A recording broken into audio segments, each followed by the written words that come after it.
नमस्कार. प्रश्न तुमचा उत्तर दाभोलकरांचे या कार्यक्रमात आपणा सर्वांचं स्वागत. आपल्यासोबत आहेत महाराष्ट्र अंधश्रद्धा निर्मूलन समितीचे संस्थापक कार्याध्यक्ष डॉक्टर नरेंद्र दाभोलकर. नमस्कार.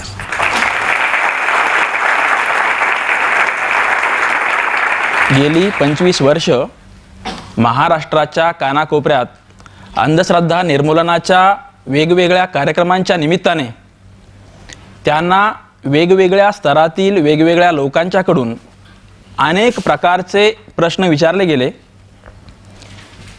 ते प्रश्न आणि त्यांची उत्तरं याचं अतिशय साधक बाधक विवेचन करणारं एक पुस्तक अंधश्रद्धा प्रश्नचिन्ह आणि पूर्णविराम या शीर्षकाचं ते पुस्तक उपलब्ध आहे.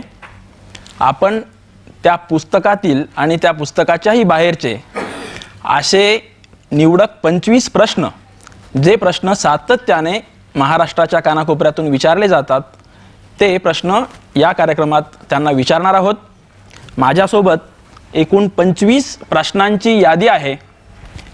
उपलब्ध वेळेत आपणाला जेवढे शक्य असतील तेवढे प्रश्न आपण घेऊ. पहिलाच प्रश्न, अंधश्रद्धा निर्मूलनाबद्दल चर्चा करताना वैज्ञानिक दृष्टिकोन हा शब्द सातत्याने पुढे येतो. म्हणून मी त्यांना असं विचारीन की वैज्ञानिक दृष्टिकोन म्हणजे तरी नेमकं काय आणि त्याचा आग्रह अंधश्रद्धा निर्मूलन समितीकडून इतक्या मोठ्या प्रमाणात का धरला जातो? वैज्ञानिक दृष्टिकोन याचा अर्थ या जगाचा एका वेगळ्या दृष्टीनं अर्थ लावणं. म्हणजे आपल्याला याची कल्पना असेल की कोपर्निकसनी ज्यावेळी पहिल्यांदा असं सांगितलं की तुम्हाला जरी असं दिसत असलं की सूर्य हा पृथ्वीभोवती फिरतो, तरी प्रत्यक्षामध्ये पृथ्वी सूर्याभोवती फिरते. आणि आपण त्याला कोपर्निकस रिव्होल्यूशन म्हणतो, कोपर्निकसची क्रांती म्हणतो, की त्याने विश्वाचा केंद्रबिंदू बदलला. हा बघण्याचा दृष्टिकोन इतका महत्त्वाचा ठरला की भारतीय संविधानाच्या नागरिकांच्या कर्तव्यामध्ये त्याचा समावेश झाला. शिक्षणाच्या गाभा घटकामध्ये तो आला. मूल्य शिक्षणामध्ये त्याचा समावेश झाला.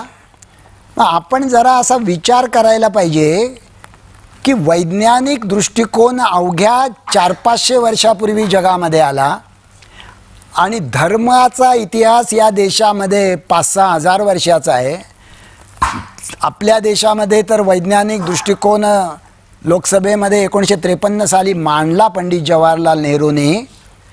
आणि आपल्या देशाच्या घटनेत असं म्हटलं आहे की it is a duty of every Indian citizen to promote scientific temperament. असं म्हटलेलं नाही की प्रत्येक भारतीय नागरिकाचं हे काम आहे की त्यांनी धर्माचा आणि अध्यात्माचा प्रचार करावा, ज्यांना 5000 वर्षाचा इतिहास आहे. असं म्हटलं आहे की त्यांनी वैज्ञानिक दृष्टिकोनाचा अंगीकार करावा. इतका महत्त्वाचा असलेला वैज्ञानिक दृष्टिकोन म्हणजे काय? नंबर 1, वैज्ञानिक दृष्टिकोन एका शब्दात याचा अर्थ कार्यकारण भाव. पण नंबर 1, प्रत्येक कार्याच्या मागे कारण असतं. त्याच्यामागे देव नसतो, दैव नसतो, नशीब नसतं, प्राक्तन नसतं, संचित नसतं, प्रारब्ध नसतं. प्रत्येक कार्याच्या मागे कारण असतं. नंबर 1. नंबर 2, ते कारण माझ्या बुद्धीला समजू शकतं. या देशामध्ये असं सांगण्यात आलं, तू ओबीसी आहेस, तुला एवढंच समजेल. तू दलित आहेस, तुला काही समजणार नाही. तू स्त्री आहेस, तुला शिकण्याचा अधिकारच नाही. तर प्रत्येक कार्यामागे कारण असतं. ते कारण माझ्या बुद्धीला समजू शकतं. नंबर 3, जगातल्या सगळ्याच कार्यांच्या मागची कारणं समजत नाहीत. जसं आज कॅन्सर का होतो याचं कारण माहीत नाही.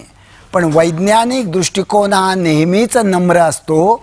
तो असं मानतो की आम्ही अखंड सत्याचा शोध चालू ठेवू. तो कधीही धर्मासारखा अंतिम सत्यावर उभा नसतो, तर सत्याच्या सातत्यावर उभा असतो. आणि नंबर 4, वैज्ञानिक दृष्टिकोन हा आज तरी यथार्थ ज्ञानप्राप्तीचा माणसाला सापडलेला सर्वात खात्रीचा मार्ग आहे.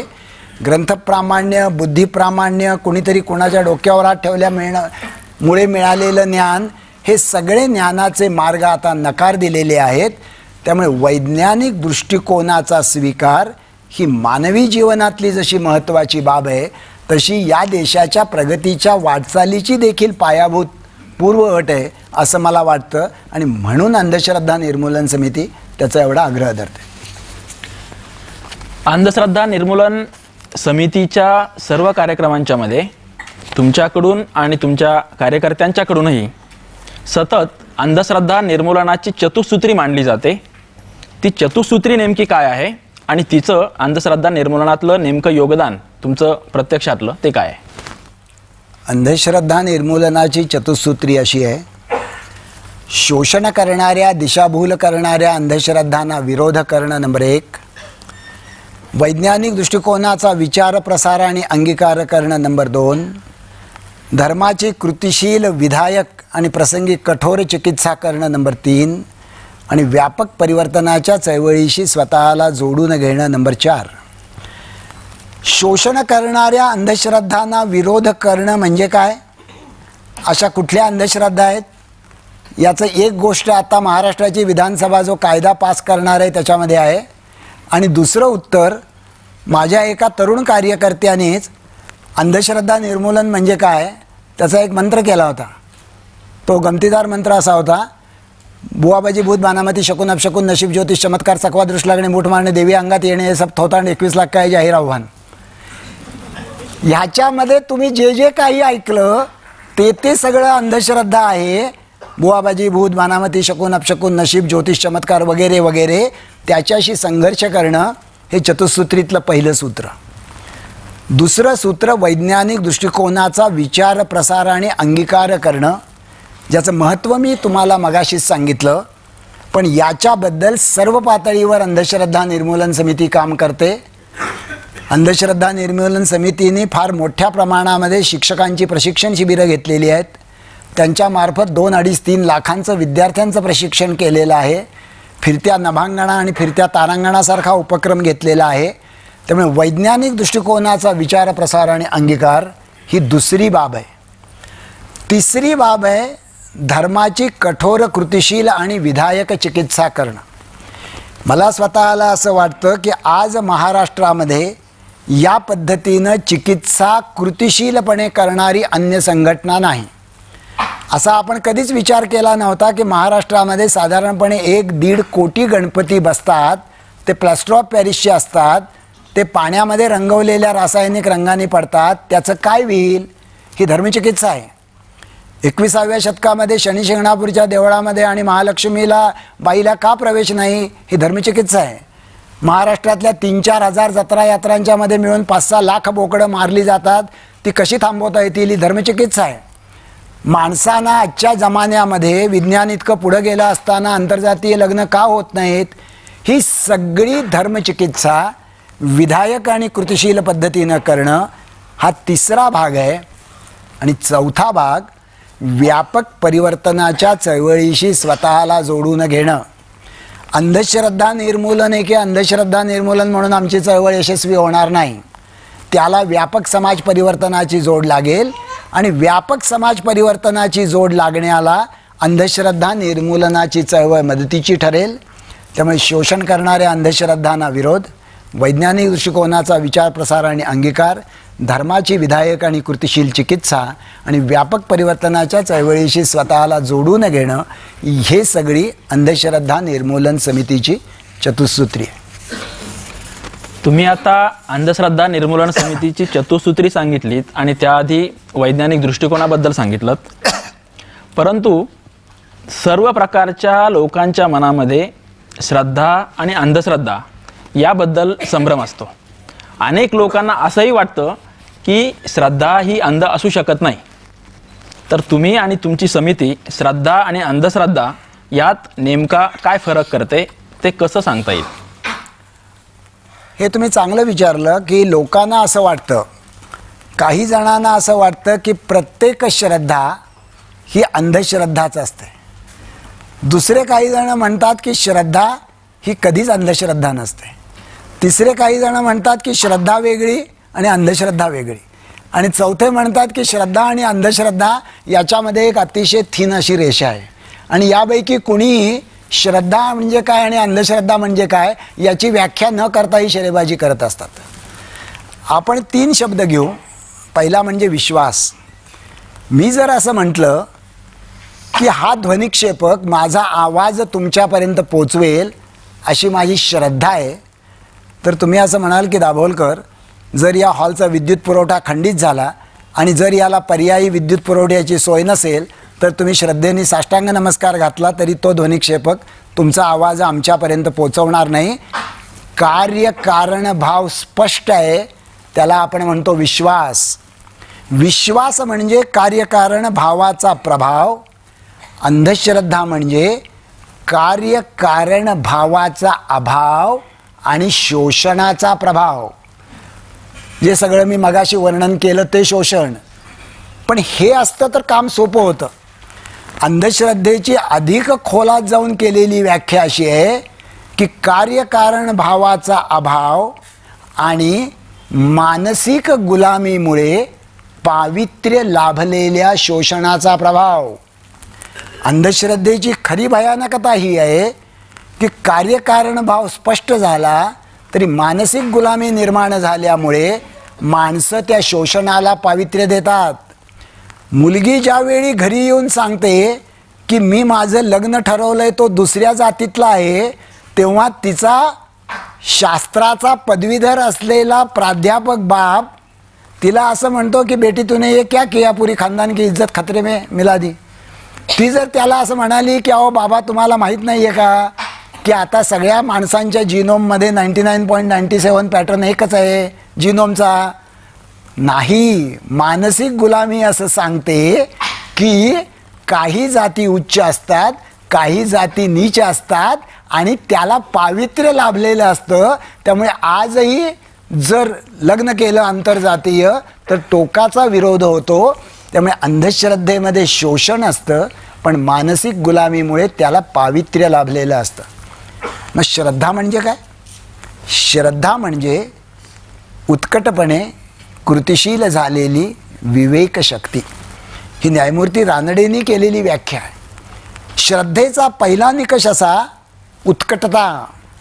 आपण सगळेजण भावना प्रधान आहोत माझ्या सकट, कारण आपल्या मेंदूतला 2/3 जो मिड ब्रेन आहे त्याच्यामध्ये भावना निर्माण होते. त्यामुळे जैविकदृष्ट्या आपण भावना प्रधान आहोत, त्यामुळे उत्कटता असणार.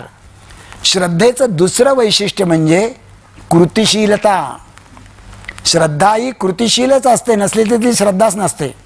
पण श्रद्धेचं सगळ्यात महत्त्वाचं वैशिष्ट्य म्हणजे मानवी मूल्य विवेक जी उन्नत करते ती श्रद्धा असते आणि मानवी मूल्य विवेक जी अवनत करते ती अंधश्रद्धा असते. म्हणजे माझ्या गल्लीमध्ये एक गुंड सगळ्यांना त्राही भगवान करतोय आणि मी असं ठरवतो की या गुंडाशी मी लढाई देईन आणि मला येऊन सगळेजण सांगतात अरे तू काय वेडा आहेस का, तुला माहीत नाही का त्या गुंडाच्याकडे माफिया आहेत, त्या गुंडाच्याकडे मनी पॉवर आहे, पैसा आहे, त्या गुंडात पोलीस समावेश आहेत, त्या गुंडाचा प्रेसमध्ये लागेबांधे आहेत, पुढारी त्याच्या बाजूला आहेत आणि त्या गुंडाच्या विरोधामध्ये तू फाटका माणूस कुठे लढायला लागला.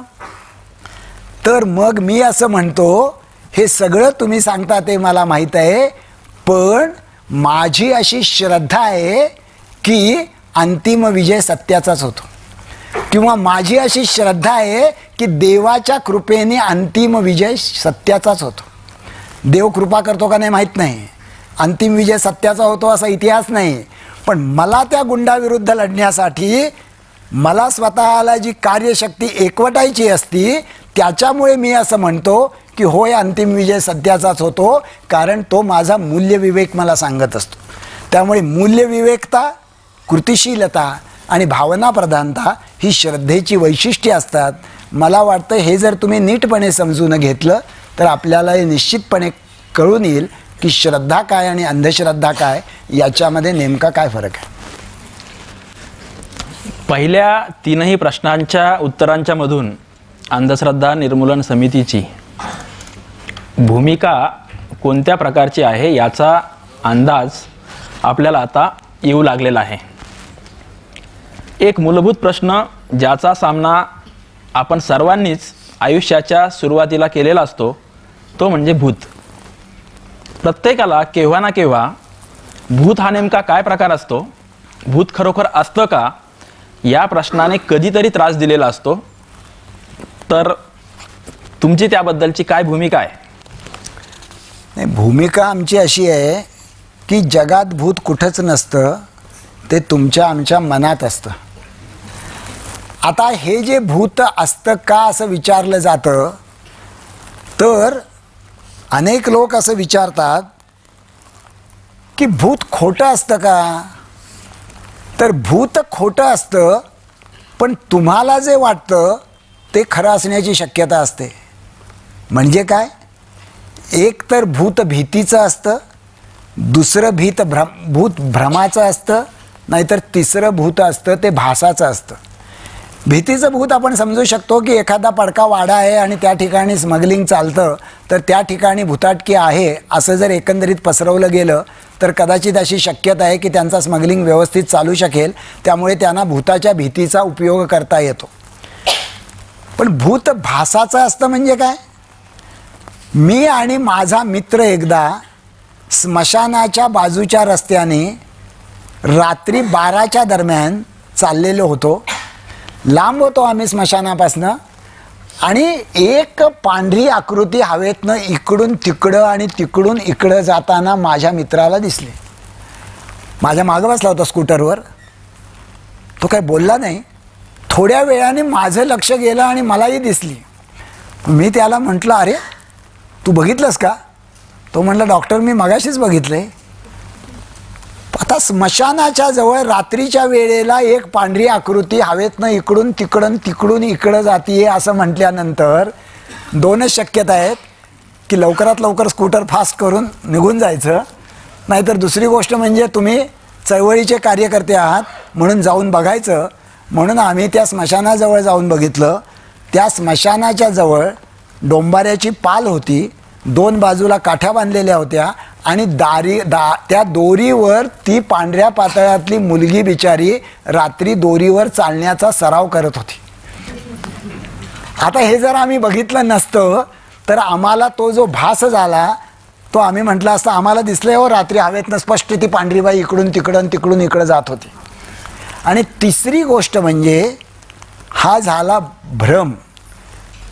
आणि भास याचा अर्थ काय, दोन प्रकारचे मनोजन्य आजार असतात. म्हणजे एक लक्षात घ्या की एखादी व्यक्ती आहे, कालपर्यंत व्यवस्थित होती, व्यवस्थित बोलत होती, आज अचानकपणे तिचा चेहरा बदलला, तिचा आवाज बदलला, ती डोळे मिचकवायला लागली, ती चुटक्या वाजवायला लागली, स्वतःभोवती गिरक्या घ्यायला लागली, आणि दुसऱ्या दिवशी परत नीट झाली. तर पहिली शंका काय येते, काल हिला भूताने धरलेलं होतं आणि आज हिला बाधा हिची दूर झालेली आहे. कारण मन अचानक आजारी पडतं आणि मन तितक्याच अचानक बरं होऊ शकतं हे आपल्याला माहीत नसतं, नंबर एक. आणि नंबर दोन, मगाशी मी तुम्हाला जे उदाहरण सांगितलं ते इंद्रियजन्य भ्रम होते. काहीतरी असतं, वेगळं दिसतं, बाई आणि दोरी होती, वेगळं दिसलं, पण मनोजन्य भ्रमामध्ये काहीच नसतं तरी देखील दिसतं. समोर कोणीच नसतं पण पांढरी जख्ख बाई उभी आहे असं वाटतं. बाजूला कोणीच बोलत नसतं पण कुणीतरी कानात सारखा संदेश देत आहे असं वाटतं. आजूबाजूला कसलाच वास नसतो पण तुम्हाला कुजलेल्या कचऱ्याचा वास येतो. ह्या सर्व गोष्टी ज्या आहेत त्याला म्हणतात हॅल्युसिनेशन किंवा मनोभ्रम. परंतु असे मनाला होतात हे माहीत नसल्यामुळे व्यक्ती अशी वागायला लागली की पुन्हा पहिली शंका अशी येते की त्याला बहुधा भूताने झपाटलेलं आहे, नाहीतर ती अशी कशी वागेल. हे सगळं जर आपण समजून घेतलं, म्हणजे एकदा माझी टी व्हीवर फोनो घेत होते आणि ते भूताचे फोटो दाखवत होते आणि दिल्लीवरनं फोन कनेक्ट झाला आणि त्याने असं विचारलं, तर मराठीत सांगतो मी की आपल्याबरोबर डॉक्टर दाभोलकर आहेत आणि डॉक्टर दाभोलकर आम्ही हे सगळे भूताचे फोटो दाखवतोय, याच्याबद्दल आपलं काय मत आहे. आणि मी जोरात असं म्हटलं, इट इज फ्रॉड. तर ते त्यांना अजिबात अपेक्षित नव्हतं, ते सगळ्यांना ऐकू जातं ना. ते म्हटले नाही आम्ही काही फ्रॉड करत नाही. मी म्हटलं अहो तुम्ही फ्रॉडच करताय. तुम्ही नाही म्हटले हे भूताचे फोटो आम्ही मिळवलेले आहेत परिश्रमपूर्वक. मी म्हटलं अहो तुम्ही भूताचे फोटो मिळवले पण आम्हाला तपासायला दिले का? तुम्ही कुठं तपासले, कसे मिळवले सांगितलं का? त्यामुळे बहुधा भूत असतं असं सांगितलं जातं. त्यावेळी ही भीती असते किंवा भ्रम असतो किंवा भास असतात किंवा माध्यमांचा बदमाशपणा असतो.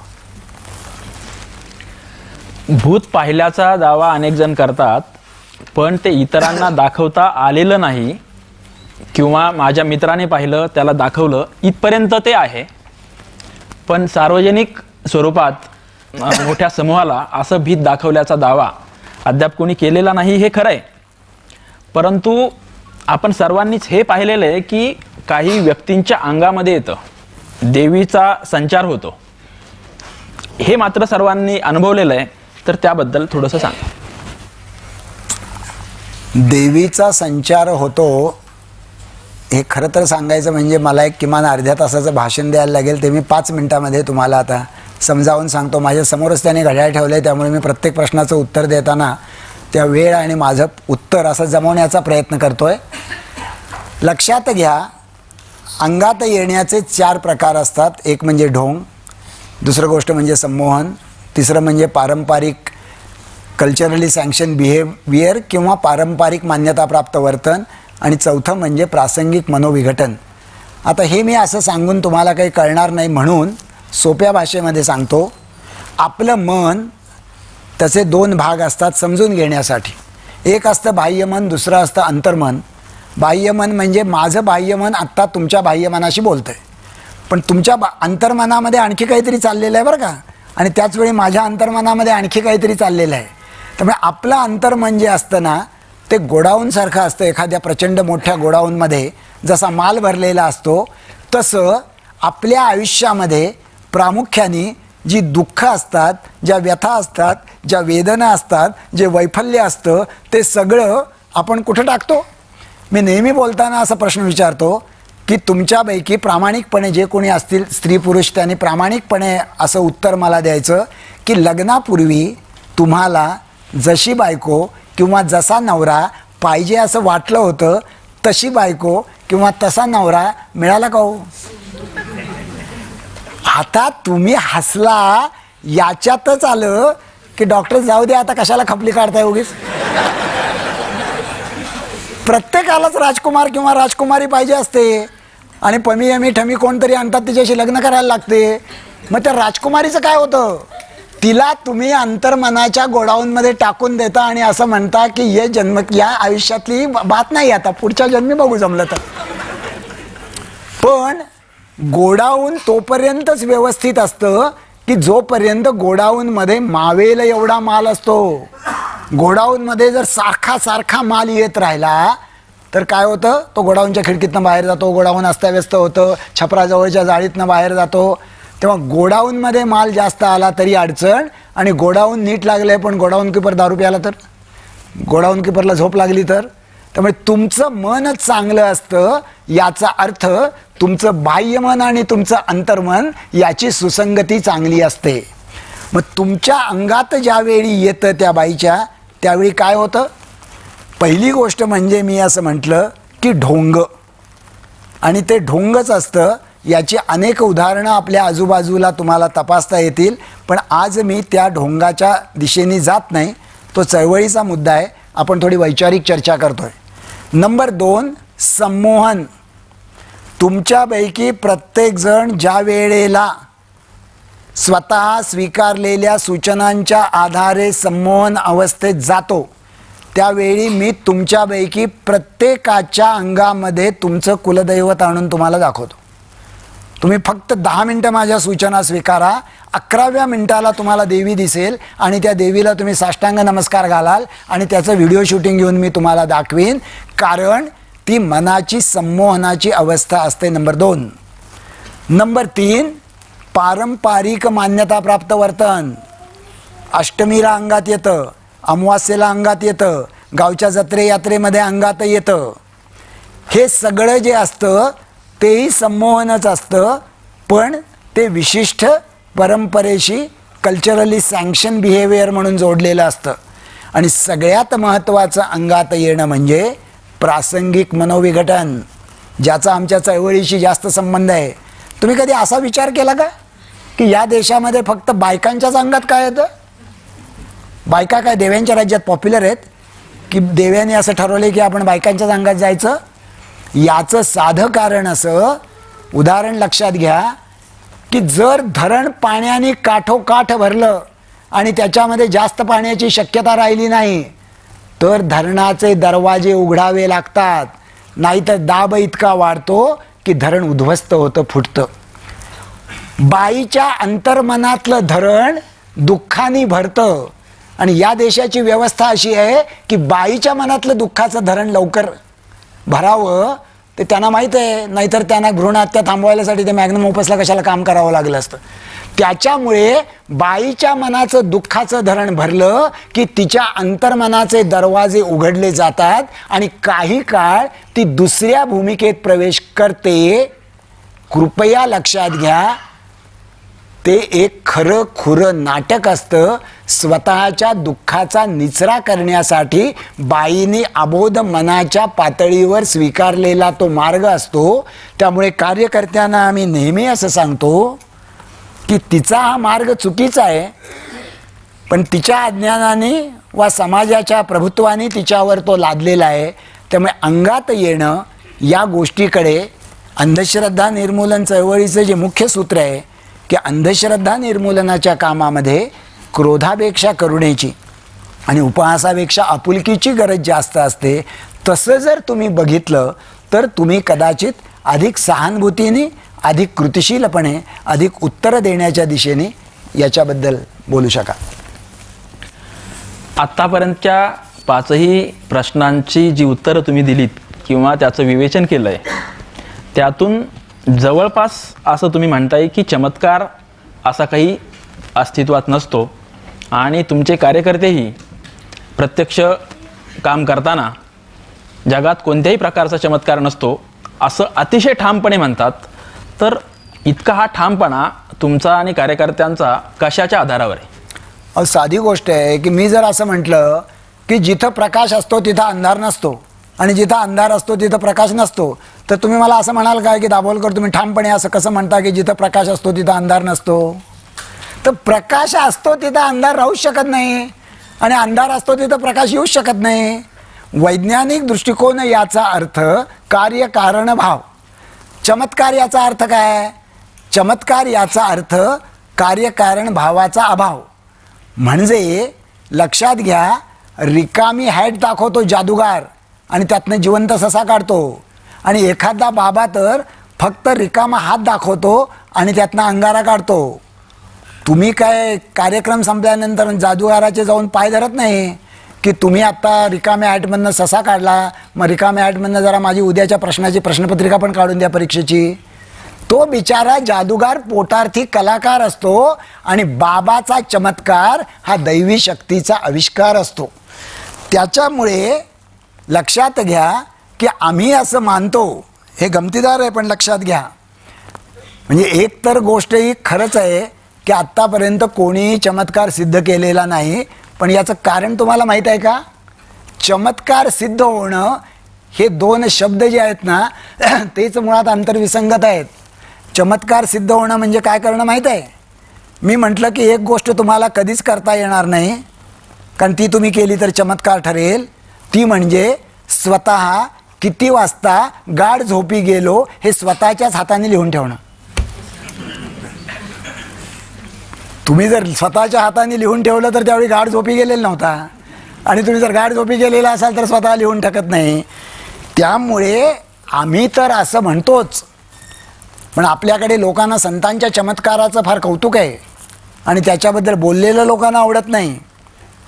माझं सोडा, तुकडोजी महाराज त्यांचं एका नाव विद्यापीठाला दिले, ते काय म्हणलेत की चमत्काराच्या भरीभरोनी झाल्या अनेकांच्या धूळदाणी, संत चमत्कार यापुढे कोणी, नका वर्णू सज्जन हो.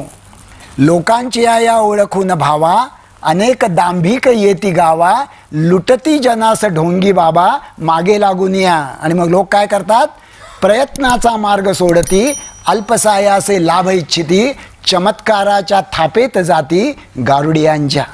त्यामुळे चमत्कार नसतात ते नसतातच, पण लोकांना ते प्रयत्नवादाच्या पासून परावृत्त करतात, ही त्याची अधिक घातक बाजू आहे. पण आपणा सर्वांना हे माहिती आहे की महाराष्ट्राच्या कानाकोपऱ्यात असे काही बाबा आणि बुवा आहेत, ते स्वतः आम्ही चमत्कार केला असा दावा करतात आणि त्यांचे काही कार्यकर्ते किंवा भक्त होय आम्ही चमत्कार पाहिला आहे असाही दावा करतात. तर तुम्ही तो चमत्कार नव्हताच असं जर आव्हान कोणी तुमच्यासमोर ठेवलं तर ते तुम्ही स्वीकाराल काय? आता तुम्हाला हे माहीत असेल की एक महाराज असं दावा करायचे की मी अमुक अमुक एवढे चमत्कार करतो. त्यांच्या लीलामृतात ते लिहिलेलं होतं. त्या महाराजांचं नाव मी एवढ्यासाठी घेत नाही की त्यांचं नाव घ्यायचं म्हणजे मला माझंच नाव घ्यावं लागतं.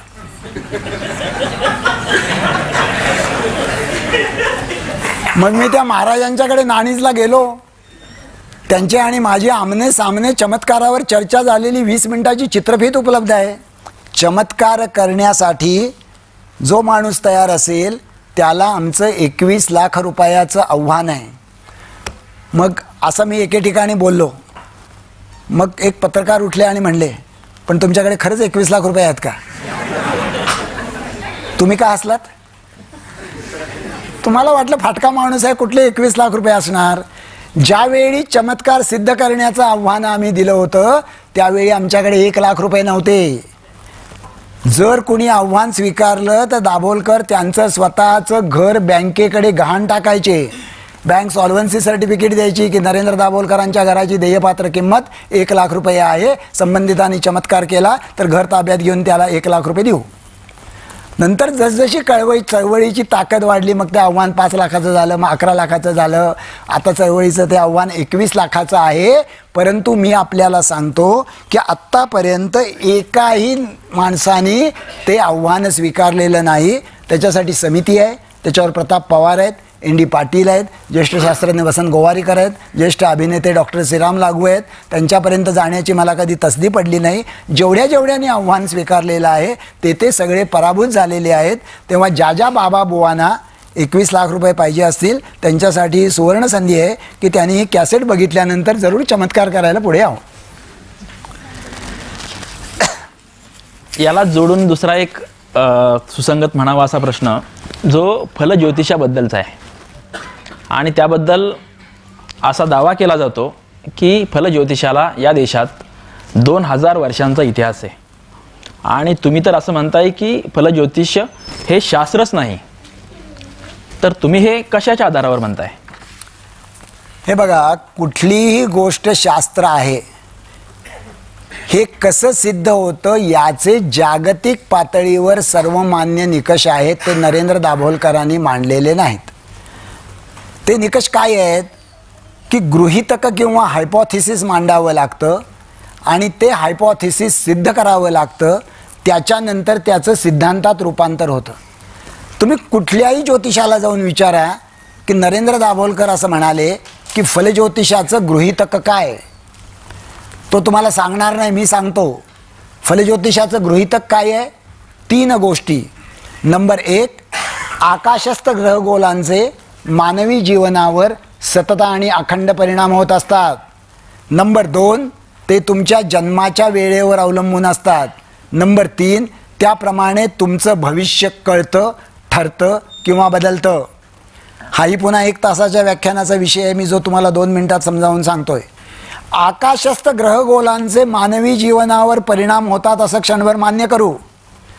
समजा मला ताप आलाय, मी 5 औषधांचा काढा घेतला आणि माझा ताप गेला, तर त्या 5 औषधापैकी नेमक्या कुठल्या औषधाने माझा ताप गेला कळणार नाही. बरोबर आहे ना? त्यासाठी मला प्रत्येक औषध वेगवेगळं घ्यावं लागेल. मग माझ्यावर गुरुचा किंवा शनीचा कुठला प्रभाव होतो असं ज्योतिषी सांगतात. त्यांनी उरलेल्या ग्रहांचा प्रभाव झाकून ठेवण्याची व्यवस्था करायला पाहिजे ना. त्याच्याशिवाय त्यांना कळलं कसं की या ग्रहाचा प्रभाव कसा, त्या ग्रहाचा प्रभाव कसा, त्याच्याकडे अब्जावधी अंतरावर असलेल्या राशीचा आणि नक्षत्रांचा प्रभाव कसा. त्यामुळे आकाशस्थ ग्रहगोलांचा प्रभाव कसा असतो हे सांगणं त्यांना शक्य नाही. जन्माच्या वेळेवर ते अवलंबून असतं. आत्तापर्यंत फलज्योतिषाच्या जन्मात त्यांनी जन्माची वेळ सांगितलेली नाही. कारण कुठली ठरवायची आणि तीच का घडायची? मला डॉक्टर म्हणून हे माहीत आहे की स्त्रीच्या शरीरामध्ये पुरुष बीजाने प्रवेश केल्यानंतर पुढच्या 24 ते 48 तासामध्ये स्त्रीच्या गर्भनलिकेमध्ये स्त्रीबीज आणि पुरुषबीज याचं मिलन होतं आणि नव्या जगाची पहिली, नव्या जीवाची पहिली पेशी एम्ब्रिओ तयार होते. मग ती वेळ तुम्हाला कधी कळते काय? आणि हे मी नाही केलेलं, हे जवळजवळ महात्मा फुलेंनी केलेलं आर्ग्युमेंट आहे. त्यामुळे तुम्ही जन्माची वेळ ठरवता कशी? आणि तुम्ही जर म्हणला की जन्माला येईल ती वेळ, तर तुमचा अब्जावधी मैलावरनं येणारी किरणं, 10-10 मजली कॉन्क्रीटच्या इमारतीवरनं येणारी किरणं, ती बाईच्या 4 इंच जाडीच्या पोटाजवळ अडून बसतात. वय आम्हाला आत प्रवेश नाही, नो एंट्री, डिलिव्हरी झाल्यानंतर आमचं काय ते आम्ही सुरू करू. आणि नंबर 3, त्याप्रमाणे नशीब ठरतं आणि बदलतं, हा सगळ्यात आक्षेपाचा भाग आहे. समजा या ठिकाणी 3 टेबलं मांडली, एकावर पुण्याच्या मधल्या असलेल्या एका अत्यंत दरिद्री अशा मजुराची मुलगी झोपवली 9 महिने पूर्ण, दुसरी पुण्यातल्या श्रीमंत व्यापाऱ्याची मुलगी झोपवली 9 महिने पूर्ण, तिसरी भारतातला सगळ्यात श्रीमंत माणूस अंबानी त्याची मुलगी झोपलेली आहे 9 महिने पूर्ण. एकाच ठिकाणी एकाच सेकंदाला सिझेरियन ऑपरेशन करून 3ही बालकांना जन्म दिला. तिघांचं एक असेल काय भवितव्य? ती बिचारी शेतमजुराची लेक दुसऱ्या दिवशी स्वतःचं लेकरू सांभाळत कामाला जाईल, त्याशिवाय ती जगणार नाही. इथला श्रीमंत व्यापारी 10व्या दिवशी आपली आलिशान गाडी घेऊन येईल आपल्या लेकीला घेऊन जायला, आणि अंबानी चौकशी करेल की इथं हेलिकॉप्टर कसं उतरवता येईल. म्हणजे तुमच्या जन्माच्या वेळेनुसार तुमचं भवितव्य ठरतं हे सांगणं लक्षात घ्या. माणसाचं भविष्य हे ग्रहगोलांच्या गतीवर नव्हे, समाजस्थितीवर ठरत असतं. 2000 वर्ष या देशातल्या बायकांच्या कुंडलीमध्ये शिक्षणाचा योग नव्हता, आणि मग सावित्रीबाई जन्माला आल्यानंतर काय भराभरा योग बदलले काय? त्याच्यामुळे भविष्य हे माणसाला परिवर्तनापासून रोखतं, म्हणून भविष्यशास्त्र नाही असा आमचा दावा आहे आणि त्याच्या विरुद्धची आमची लढाई आहे. मगाशी तुम्ही संमोहनाबद्दल एका प्रश्नाचे उत्तर देताना बोलत होता. संमोहनाबद्दल एकूणच समाज मानसामध्ये बऱ्यापैकी मतभिन्नता आहे आणि असे अनेक कार्यक्रमही होतात आणि त्यातून दावाही केला जातो की संमोहनामध्ये अद्भुत शक्ती असते आणि व्यक्तिमत्व विकासाला वगैरे त्याचा फायदा होतो, अनेक आजार बरे केले जाऊ शकतात. पण तुमचं आत्ताचं विवेचन पाहता संमोहनात अद्भुत शक्ती असते हे तुम्हाला मान्य नसावं, तर मग संमोहन म्हणजे नेमकं काय? हे तुमचं म्हणणं बरोबर आहे की संमोहनात काडीचीही अद्भुत शक्ती नसते. आणि सध्या ज्यांच्या पानपानभर जाहिराती येतात संमोहनाच्या, त्यांच्याबरोबर नाशिकला एका व्यासपीठावर चर्चा करून मी त्यांना हे कबूल करायला लावलेलं आहे. संमोहन ही मनाची एक साधी अवस्था असते. जशी जागृती, जशी झोप, जसं स्वप्न, जशी बेशुद्धी, तशी संमोहन ही अवस्था असते. सोप्या भाषेमध्ये सांगायचं तर संमोहन ही सूचनांशी जोडलेली तंद्रीची अवस्था असते. संमोहनामध्ये अशी कोणतीही गोष्ट घडून येत नाही की जी फक्त संमोहनाच्यामुळेच घडून येते आणि इतर गोष्टींनी घडून येत नाही. संमोहनामध्ये घडणारी प्रत्येक गोष्ट ही इतरही पद्धतीनं घडून येते. संमोहनाचे जे जाहीर कार्यक्रम केले जातात ते अनेक देशामध्ये बॅन आहेत, कारण त्याच्यामुळे लोकांच्या मध्ये हा भ्रम तयार होतो. संमोहनाने स्मरणशक्ती वाढत नाही. आणि हे जे दावे करतात की आमचं संमोहन शास्त्रीय आहे आणि आम्ही डॉक्टर आहोत, संमोहनाचे प्रयोग करणारा आत्तापर्यंत तरी मला डॉक्टर असलेला माणूस माहीत नाही. संमोहनाचा जास्तीत जास्त काय परवानगी दिलेली आहे? केंद्र शासनाने असं म्हटलेलं आहे की मान्यताप्राप्त पदवी असलेला माणूस पूरक आणि दुय्यम म्हणून संमोहनाचा उपयोग करू शकेल. आजचे संमोहनाच्या प्रचारकापैकी कोणीही मान्यताप्राप्त पदवीधर नाही. जे डॉक्टर लावतात ते नॅचरोपॅथीचे डॉक्टर आहेत, त्यांना मान्यताप्राप्त पदवी नाही आहे. हे मी अत्यंत जबाबदारीनं अनिष्टा कार्यकर्ता म्हणून बोलतोय. त्यांनी जे प्रशिक्षण घेतलेलं आहे ते त्यांचं प्रशिक्षण हे मान्यताप्राप्त नाही आहे. त्यामुळे संमोहन ही जी गोष्ट आहे ही एक प्रकारची भूलभुलैया केलेली आहे आणि त्याच्या आधारे अंधश्रद्धाचं निर्माण होतोय, हीच वस्तुस्थिती आहे. संमोहनाच्या बद्दल तुम्ही जसं आत्ता बोललात आणि संमोहनाबद्दल वर्तमानपत्रातून आणि इतरही माध्यमांच्या मधून जसे जाहीरपणे दावे केले जातात, तसंच वास्तुशास्त्राबद्दलही जाहिराती दिल्या जातात किंवा अशा प्रकारे वास्तुशास्त्राप्रमाणे बदल केला तर ती वास्तू आम्हाला लाभली असं बोललं जातं. त्यासाठी सल्ले दिले जातात. ते व्यावसायिक पातळीवरही काम करणारे लोक आहेत. तर ते लोक काही फसवणूक करतात असं तुम्हाला म्हणायचं आहे? हो, मला अतिशय स्पष्टपणे असं म्हणायचं आहे की जे लोक वास्तूच्या संदर्भात असे सल्ले देतात, जरा समजून घ्या हा सल्ला काय असतो. आपण वास्तू बांधतो ती सुरक्षित असावी असे आपल्याला वाटतं, अगदी बरोबर आहे. ती सोयीची असं असावी आपल्याला वाटतं, अगदी बरोबर आहे. ती सुखकारक असावी असं वाटतं आपल्याला, बरोबर आहे. सोयीची, सुरक्षित, सुखकारक वास्तू बांधणं बरोबर आहे. पण हे वास्तुशास्त्र सांगतात तेवढ्याने चालणार नाही, ती लाभायला पाहिजे.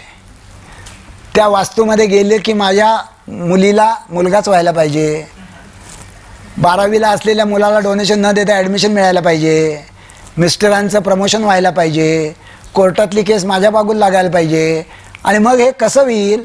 हे होण्याचा सोपा मार्ग म्हणजे तुम्ही तुमच्या घराचे दार पूर्वेला ठेवा. अशा स्वरूपाची उपाय ही मंडळी सुचवतात. माझा पुण्यामध्ये जाहीर एका वास्तुशास्त्रज्ञाबरोबर वादविवाद झाला होता. त्याचं वास्तुप्रकाश हे पुस्तक त्यावेळी धोधो चाललं होतं. त्या वास्तुप्रकाशमधली मी फक्त तुम्हाला 2 गोष्टी सांगतो, म्हणजे वास्तुशास्त्राला अजिबात कार्यकारणभाव कसा नाही तुम्हाला कळेल. पूर्वेला घराचं दार असावं का, तर आपण म्हणू शकतो पूर्वेला सूर्य उगवतो वगैरे वगैरे. त्यांचं प्रतिपादन असावं असं, पूर्वेला घराचं दार असावं, कारण पूर्व म्हणजे इंग्लिशमध्ये ईस्ट, इंग्लिशमध्ये ईस्ट म्हणजे मराठीत इष्ट, त्यामुळे पूर्वेला दार असणं इष्ट. पश्चिमेला नसावं, कारण पश्चिम म्हणजे वेस्ट, वेस्ट म्हणजे टाकाऊ, त्याच्यामुळे पश्चिमेला नसावं. म्हणजे वास्तुशास्त्र ही स्वप्न विकण्याची कला आहे. आणि आपल्यापैकी प्रत्येकाला स्वप्न विकत घ्यायला आवडतात ना. त्यामुळे फलज्योतिष आणि वास्तुशास्त्र ही खरं म्हटली तर एकमेकाची भावंडं आहेत की जी विकतात. आत्तापर्यंतच्या 10 प्रश्नांच्या मधून असं लक्षात येतं आहे की सर्व प्रकारच्या बुवाबाजीला अनिसचा प्रखर विरोध आहे. तर हा विरोध नेमका कशासाठी आहे आणि तुम्ही तो विरोध कशा प्रकारे करताय? बुवाबाजीला विरोध का आहे याचं जर एका वाक्यात उत्तर सांगायचं असेल, बुवा काय म्हणतात माहीत आहे का? तुझं कल्याण कशात आहे हे वत्सा मला समजतं. आणि हे म्हणायला माझा काही आक्षेप नाही, माझी आई देखील असंच म्हणते. पुढचं वाक्य तो असं म्हणतो, तुझं कल्याण वत्सा कशात आहे ते मला समजतं आणि ते तुला समजणार नाही हे पण मला समजतं. आणि मग आपोआप तो मनातल्या मनात सांगत असतो की भिवू नकोस, मी तुझ्या पाठीशी आहे. म्हणजे आसाराम बापूंनी टाइम्स ऑफ इंडियामध्ये मुलाखत देऊन म्हटलेलं आहे की आम्ही काय करतो बाबा लोक, नंबर 1 आम्ही आमच्या भक्ताचं भौतिक कल्याण करतो, नंबर 2 आम्ही त्याचं प्रारब्ध बदलतो, आयुष्याचं प्रारब्ध सगळं बदलतो, जन्ममृत्यूच्या फेऱ्यातनं त्याची सुटका करतो, आणि नंबर 3 आम्ही त्याच्या वासना विकाराचा अंत करतो आणि त्याच्यामध्ये दया, क्षमा, प्रेम, शांती या भावनांचा उद्भव करतो. हे काम आत्तापर्यंत फक्त परमेश्वराचंच होतं ना. मग ते परमेश्वराचं आसाराम बापूंनी कसं काय घेतलं? याचं कारण आपल्या देशामध्ये जी अवतार कल्पना आहे त्यामुळे लोकांना असं वाटतं की ही गोष्ट शक्य आहे. आणि ह्याच्यातली अडचण काय असती?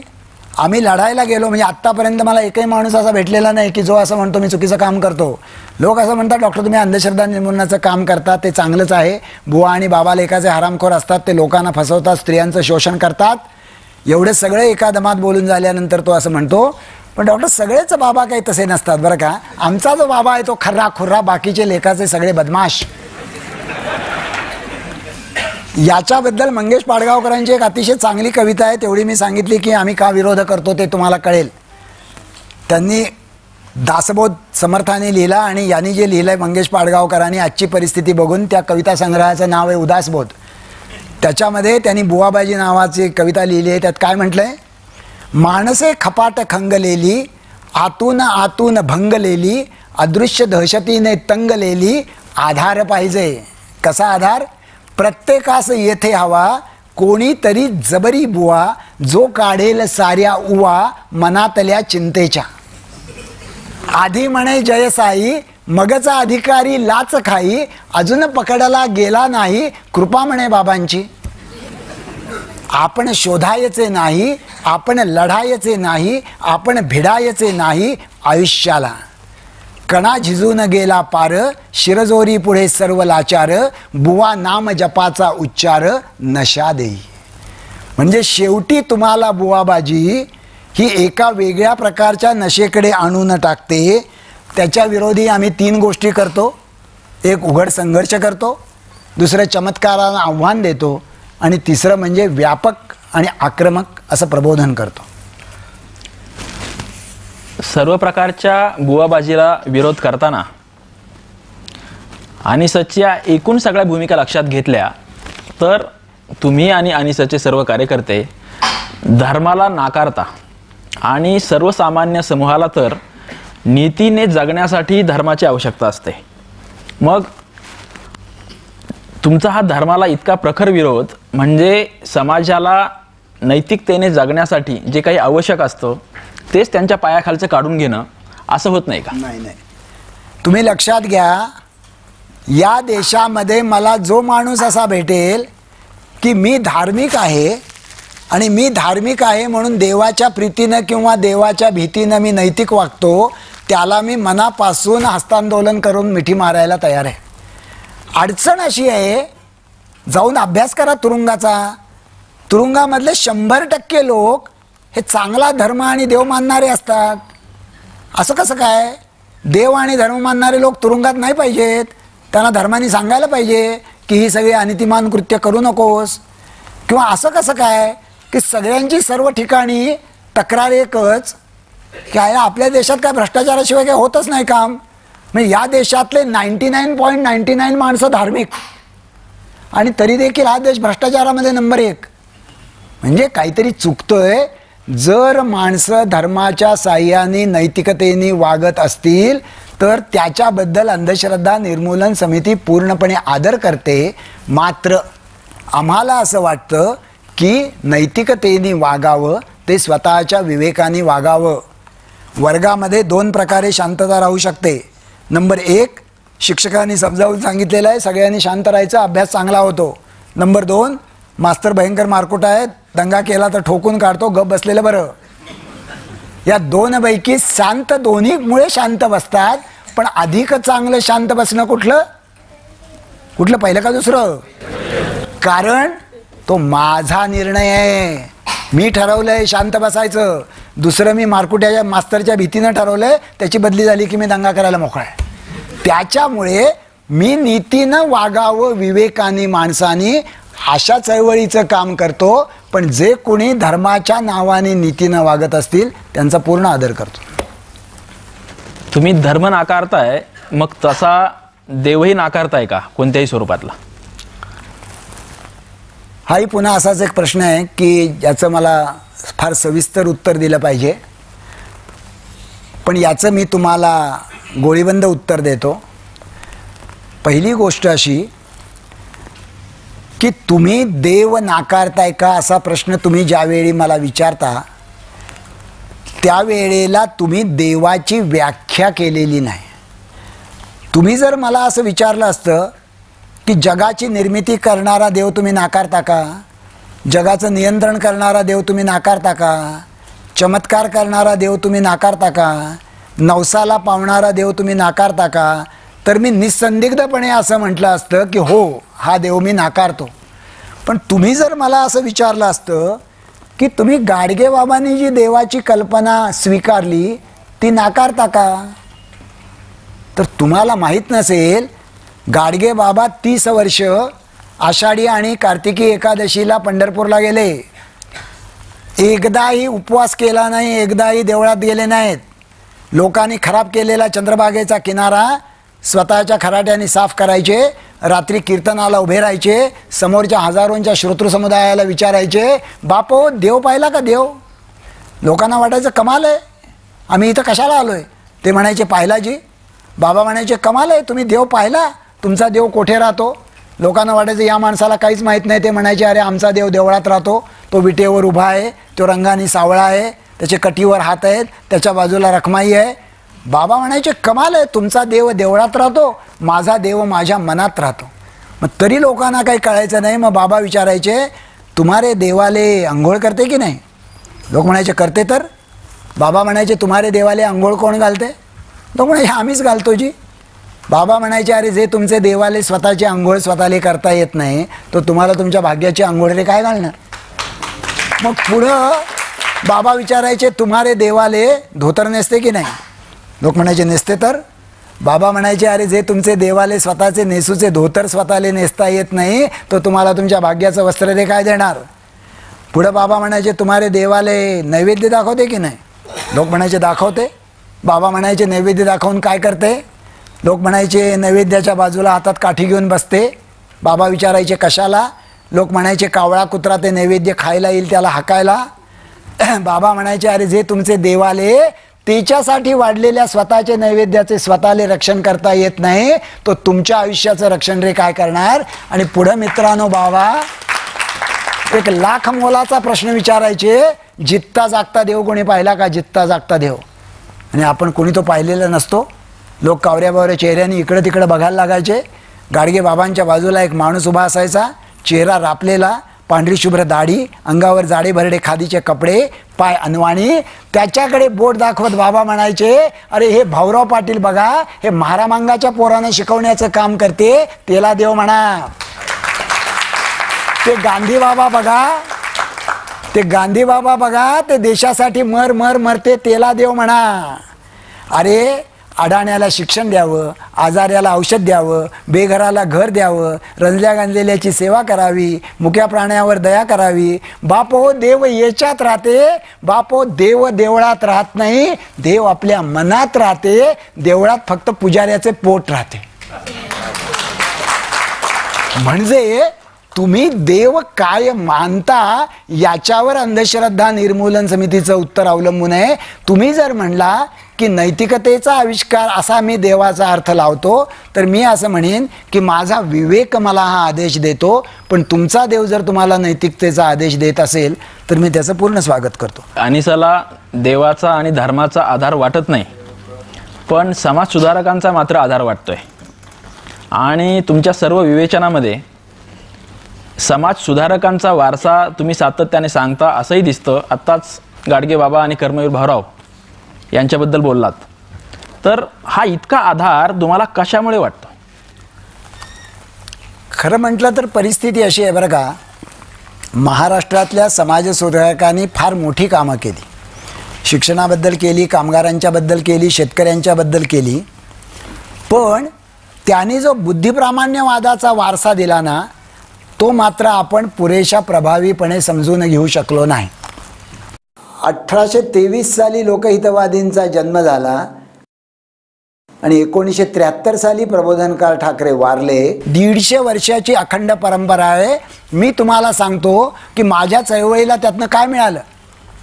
महात्मा फुलेंनी असा प्रश्न विचारला माझ्या चळवळीचा, मी तुम्हाला सांगितलं वैज्ञानिक दृष्टिकोन हा कणा आहे. महात्मा फुलेंनी असं विचारलं, जपे अनुष्ठाने पाऊस पडती, आर्य का मरती जळाविण, भटा ब्राह्मणात बहुस्त्रिया वांझ, अनुष्ठाने बीज नाही कारे. जर जप आणि अनुष्ठान करून पाऊस पडत असतं तर त्याचं घाऊक कॉन्ट्रॅक्ट ज्यांच्याकडे आहे ते दुष्काळामध्ये टाचा घासत का मेले असते. कार्यकारण भाव आहे. त्याच्यानंतर न्यायमूर्ती रानडे असं म्हणाले की रूढीचा प्रभाव गुंगी आणतो, त्यामुळे योग्य काय आणि अयोग्य काय याचं माणसाची बुद्धी मंदावते आणि माणूस योग्य कर्तव्यापासून च्यूत होतो. त्याच्या पुढे जाऊन गोपाळ गणेश आगरकर असं म्हणाले, लोक हो विचार कलहाला का घाबरता. ज्या पुण्यामध्ये आगरकर होऊन गेले त्या पुण्यामध्ये दाभोलकरांच्या आजच्या कार्यक्रमामध्ये गोंधळ घालावा याचा अर्थ अजूनही लोक विचार कलहाला घाबरतात ना. त्यांनी असं म्हणायला पाहिजे होतं की आज दाभोलकरांना बोलू दे, उद्या आम्ही बोलू.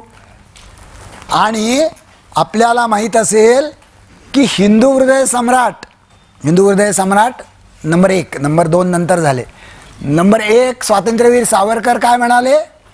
स्वातंत्र्यवीर सावरकर वटसावित्रीच्या पूजेबद्दल असं म्हणाले की वडाचं झाड जोपर्यंत उभं आहे तोपर्यंत खाली बसलेल्या पांथस्थाला सावली देणार, तेच वडाचं झाड ज्यावेळी जीर्णशीर्ण होणार त्यावेळी त्याच पांथस्थावर कोसळून पडणार. सावली द्यावी पांथस्थाला का त्याच्यावर कोसळून पडावं हे ज्या वडाच्या झाडाला कळत नाही त्याची वटसावित्रीला स्वतःच्या मनोकामनांच्या पूर्तीसाठी पूजा करणं सावरकरांनी वापरलेला शब्द आहे. ही असत्याची पूजा आहे. म्हणजे सत्यमेव जयते असं देशाचं ब्रीदवाक्य आहे आणि असत्यमेव वर्तते अशी आपली स्थिती आहे. आणि त्याच्यानंतर तर राजर्षी शाहू महाराज झाले की ज्यांनी अतिशय कृतिशील संघ जाती व्यवस्थेविरुद्ध केला. आणि त्यानंतर दसरे खुद्द डॉक्टर बाबासाहेब आंबेडकर झाले की त्यांनी धम्माला नीतीचा पर्याय धर्माला देण्याचा प्रयत्न केला. हा सगळा वारसा आम्हाला अतिशय प्रभावी वाटतो. आणि अतिशय महत्त्वाचं म्हणजे यापैकी बहुतेकांचा वारसा हा कर्त्या सुधारकांचा वारसा आहे. ह्या मंडळींनी जे मांडलं आणि जे बोलले तसे ते वागले. आता 14 प्रश्नांच्या नंतर आपण एका महत्त्वाच्या टप्प्यावर आलोय. तुम्हाला नीतीने जगण्यासाठी देव आणि धर्म याची आवश्यकता नाही असं अगदी ठासून मांडायचं आहे. आणि आता तुम्ही मांडलंय. दुसऱ्या बाजूला समाजसुधारकांचा वारसा तुम्ही फार ठोसपणे मांडताय. आणि सर्व समाजसुधारकांनी नीतीने जगण्याच्याबद्दलच मांडणी केलेली आहे. परंतु काही वर्षापूर्वी चला चोरी करायला शनी शिंगणापूरला असा उपक्रम अनिसने जाहीरपणे घेतला होता. वर्तमानपत्रातून त्याबद्दल आलं होतं. तर चोरी करणं हे नैतिक आहे असं तुम्हाला म्हणायचं आहे का? आणि नसेल तर अशा प्रकारची अनिती तुम्ही समाजाला कशी शिकवता? चोरी करणं हे निश्चितपणे अनैतिकच आहे. परंतु आपल्याकडे तरी बरं, हे ज्यावेळी मी म्हणलो त्यावेळी इलेक्ट्रॉनिक मीडिया नव्हता, नाही तर लगेच ब्रेकिंग न्यूज झाली असते. म्हणजे मला एका पत्रकाराने विचारलं, तुम्ही म्हणता जगात चमत्कार नसतो म्हणून, शनी शिंगणापूरला चमत्कार घडतो. त्या ठिकाणी घरांना दारं नाहीत तरी देखील त्या ठिकाणी जर कोणी चोरी केली तर तो माणूस आंधळा तरी होतो, नाहीतर भ्रमिष्ट होऊन त्या ठिकाणी फिरत राहतो. हा चमत्कार घडतो. याच्याबद्दल तुमचं काय मत आहे? मी त्याला असं म्हटलं की शनी शिंगणापूरला चोरी करायची जबाबदारी माझी, मला शिक्षा देण्याची जबाबदारी शनीची. पोलिसांनी आणि ग्रामस्थांनी मध्ये पडायचं नाही.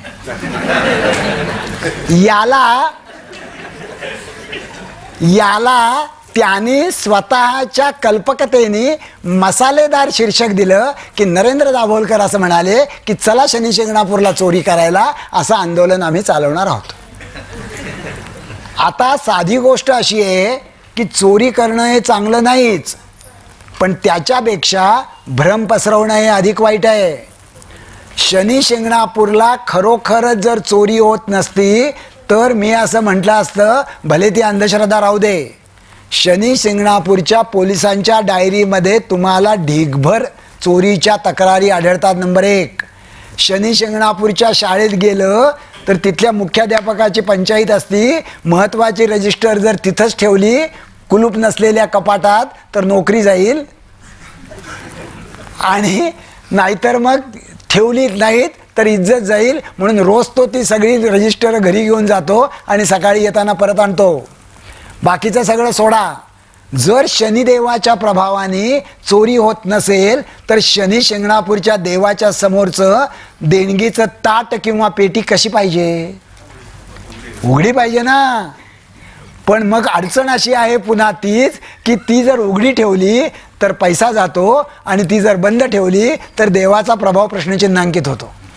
मग त्याने हुशारीनं काय केलंय, एक भली मोठी पेटी ठेवलेली आहे, तिला कुलूप वगैरे काही नाही कारण शनी शिंगणापूरला कुलूप नसतं. त्याच्यावर अशी भली मोठी चीर ठेवलेली आहे. त्या चिरीमधनं आत तुम्ही सगळे पैसे टाकायचे. तुमची पेटी तुडुंब भरली की पेटी उलटी केली जाते.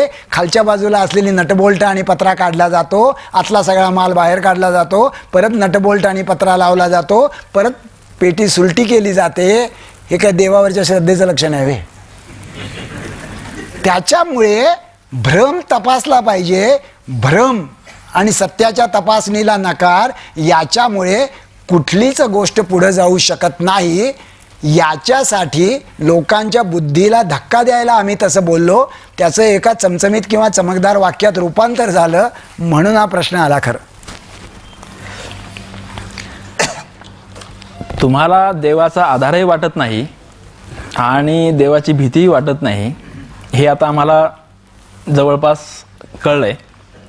पण सर्वसामान्य लोकांना मात्र देवाची पूजा करण्यामध्ये एक आत्मिक समाधान मिळतं. तर अशा प्रकारच्या मनशांती देणाऱ्या पूजेला तुमचा आणि अनिसचा विरोध आहे का? आणि जर असेल तर मग तुमच्याकडे दुसरा काय उपाय आहे त्यांना मनशांती मिळवण्यासाठी? पहिली गोष्ट अशी की देवाच्या पूजेला आमचा विरोध नाही. याचं साधं कारण असं की तुम्हाला भारतीय घटनेने दिलेला आहे अधिकार. तुम्हाला धर्मपालनेचा, उपासनेचा, पारलौकिक कल्याणाचा, आध्यात्मिक उन्नतीचा सर्व अधिकार भारतीय संविधानाने दिलेला आहे. त्यामुळे त्याच्या विरोधी जाण्याचं मला काही कारण नाही. मला फक्त एवढाच प्रश्न विचारायचा आहे की मनशांती, मन अस्वस्थ आहे, नंबर 1 झोपेची गोळी घ्याल, नंबर 2 एखादा पेक घ्याल, नंबर 3 अंधश्रद्धा निर्मूलन समितीकडे याल, नंबर 4 देवळात जाल. तुम्ही माझ्याकडे आला तर मी काय म्हणेन की अरे बाबा तुझं डोकं दुखतंय. का दुखतंय? सर्दी झाली म्हणून डोकं दुखतं, चष्म्याचा नंबर बदलला म्हणून डोकं दुखतं, ब्लड प्रेशर वाढलं म्हणून डोकं दुखतं, मेंदूत ट्यूमर झालं म्हणून डोकं दुखतं. त्यामुळे डोकं का दुखतंय, तुला मनशांती का मिळत नाही हे शोधूया. तू जर म्हणलास की नाही तसं काही नाही आहे, मला माझी सगळी तब्येत फिट आहे, मग मी म्हणेन बायकोशी भांडण झालं आहे का, पोरगं नीट वागत नाही आहे का, बॉस फार त्रास देतो का. हे सगळं कार्यकारण शोधणं आणि त्याच्यावर उत्तर मिळवणं आहे. त्याच्याऐवजी तुम्ही जर म्हणला काही करू नका, मनशांती मिळेल, मागं फक्त तसबीर लावा, भिवू नकोस, मी तुझ्या पाठीशी आहे. कसा काय तो पाठीशी येणार? तो काय करणार? तुमच्या बॉसला सांगणार का, तुमच्या बायकोला शांत करणार का, तुमच्या पोराला सुधारणार? त्याच्यामुळे माझ्या प्रश्नाची उत्तरं मलाच शोधली पाहिजेत. हे न नाकारता कुणाला जर असं वाटत असेल की मला मनशांती मिळायला, आणि अशी माणसं साने गुरुजी असतो रे खुद्द, बाकीचे सोडा, ज्या साधनेचा मी संपादक आहे, साने गुरुजी म्हणायचे मला देव लागतो कारण मी माणूस आहे, माझ्या मनात जर पापी विचार आला तर मी देवाला विनंती करतो की देवा मनातला पापी विचार दूर कर. बरोबर आहे. अशा कारणासाठी जर देव लागत असेल तर ती एका अर्थाने वरिष्ठ पातळीवरची मनशांती आहे, त्याला विरोध असायचं काय कारण आहे? परंतु आपली सध्याची मनशांती म्हणजे मनाची शांती बिघडावी अशा सगळ्या गोष्टी करायच्या आणि नंतर देवाला येऊन म्हणायचं काय पटतंय का बघा, आपलं थोडी मनशांती वगैरे द्या, तुमचं काय असेल ते आपण भागवून घेऊ. असं नाही चालत. म्हणजे एकंदरीत देव आणि धर्म यांच्याबद्दल अनिसची भूमिका अलिप्त किंवा तटस्थ अशा प्रकारची आहे. परंतु काही ठिकाणी अनिसच्या कार्यकर्त्यांनी अशी आंदोलनं केलीत की महिलांना मंदिरामध्ये प्रवेश मिळाला पाहिजे, किंवा गणेशोत्सवाच्या वेळी प्लॅस्टर ऑफ पॅरिसचे गणपती न बनवता मातीच्या मूर्ती बनवल्या पाहिजेत. तर मग तुम्ही जर तटस्थ आहात तर अशा गोष्टींमध्ये तुम्ही लक्ष घालण्याचं काय कारण आहे? तुम्ही लक्षात घ्या की आम्ही भारतीय संविधानाने लोकांना दिलेले हक्क हे धर्माच्या नावाने नाकारले जाऊ नयेत किंवा लोकांना विघातक असणाऱ्या गोष्टी त्यातनं घडू नयेत याच्यासाठी कृतिशीलपणे काम करणारे लोक आहोत. शनी शिंगणापूरला महिलांना चढण्यासाठी आम्ही जो सत्याग्रह केला ते शनी शिंगणापूर राहिलं दूर. इतका प्रचंड प्रक्षोभ होता की आम्हाला नगरला अटक करण्यात आली की काय तुम्ही ज्या ठिकाणी बायकांनी जायचं नाही आहे त्या ठिकाणी तुम्ही जाता, आमच्या हिंदू धर्माला धक्का देता. आणि असं ज्याने आंदोलन केलं त्यांनी फक्त 11 वर्षानंतर अंबाबाईच्या देवळामध्ये कोल्हापूरला बायकांना प्रवेश नव्हत्या तर त्या ठिकाणी भाजपच्या महिला आघाडीच्या बायकांनी जाऊन बायकांना कसा प्रवेश नाही म्हणून अंबाबाईच्या देवळामध्ये आत गाभाऱ्यात प्रवेश केला. म्हणजे एवढंच आहे की तुम्हाला शहाणपण उशिरा सुचलं. हां, त्याच्यामुळे प्रश्न असा आहे की सार्वजनिक राबत्याच्या ठिकाणी जात धर्म लिंग निरपेक्ष जर सगळ्यांना प्रवेश असेल तर तुम्हाला अधिकार दिला कोणी? बाईने देवळात जायचं का नाही बाईचं बाई ठरवेल, पण तू बाई आहेस म्हणून इथं जाऊ नकोस हे सांगण्याचा तुम्हाला अधिकार नाही. किंवा मगाशी मी म्हटलं तसं 1.5 कोटी प्लॅस्टर ऑफ पॅरिसच्या मूर्ती तुम्ही पाण्यात टाकता. आणि यंदा मी तुम्हाला सांगतो, मी अनेक महानगरपालिकेच्या बोललेलो आहे आयुक्तांशी. सगळेजण म्हणले किंवा पर्यायी हौद बांधून फायदा नाही, कारण पर्यायी हौदातल्या मूर्ती टाकायच्या कुठं? अडचण आहे. साधा उपाय आहे आम्ही सुचवला, सर्वोच्च न्यायालय आणि केंद्रीय प्रदूषण नियंत्रण मंडळाने मान्य केला, मातीची मूर्ती करा. मातीची मूर्ती तुम्ही हौदात टाकली की ती आपोआप विरघळेल. स्वतःच्या घरच्या टबात टाकली तर ती माती स्वतःच्या घरातल्या फुलझाडांना वापरा. सार्वजनिक टबात टाकली तर ती सार्वजनिक उद्यानासाठी जाईल. ह्या साध्या गोष्टी या पर्यावरणाशी सुसंगत आहेत. त्याच्यामुळे या गोष्टींना एक व्यापक परिवर्तनाचा अर्थ आहे. आणि मगाशी मी चतुसूत्रातला तुम्हाला महत्त्वाचं सूत्र सांगितलं शेवटचं, की व्यापक परिवर्तनाच्या चळवळीशी स्वतःला जोडून घेणं, त्याच्याशी याचा संबंध आहे. पण मगाशी तुम्ही महिलांच्या अधिकाराबद्दल बोलत होता, परंतु अनेक लोकांना असं वाटतं की धार्मिक विधी करणं हा आमचा अधिकार आहे आणि त्याच्यात हस्तक्षेप करण्याचा अधिकार अनिसाला नेमका कोणी दिला? भारतीय संविधानाने दिला. भारतीय संविधानामध्ये मी तुम्हाला असं म्हटलं की वैज्ञानिक दृष्टिकोनामध्ये नागरिकांचं कर्तव्य सांगितलं आहे.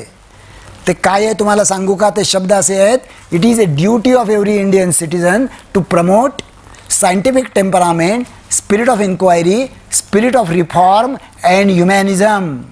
नुसतं वैज्ञानिक दृष्टिकोन म्हटलेलं नाही आर्टिकल 51H.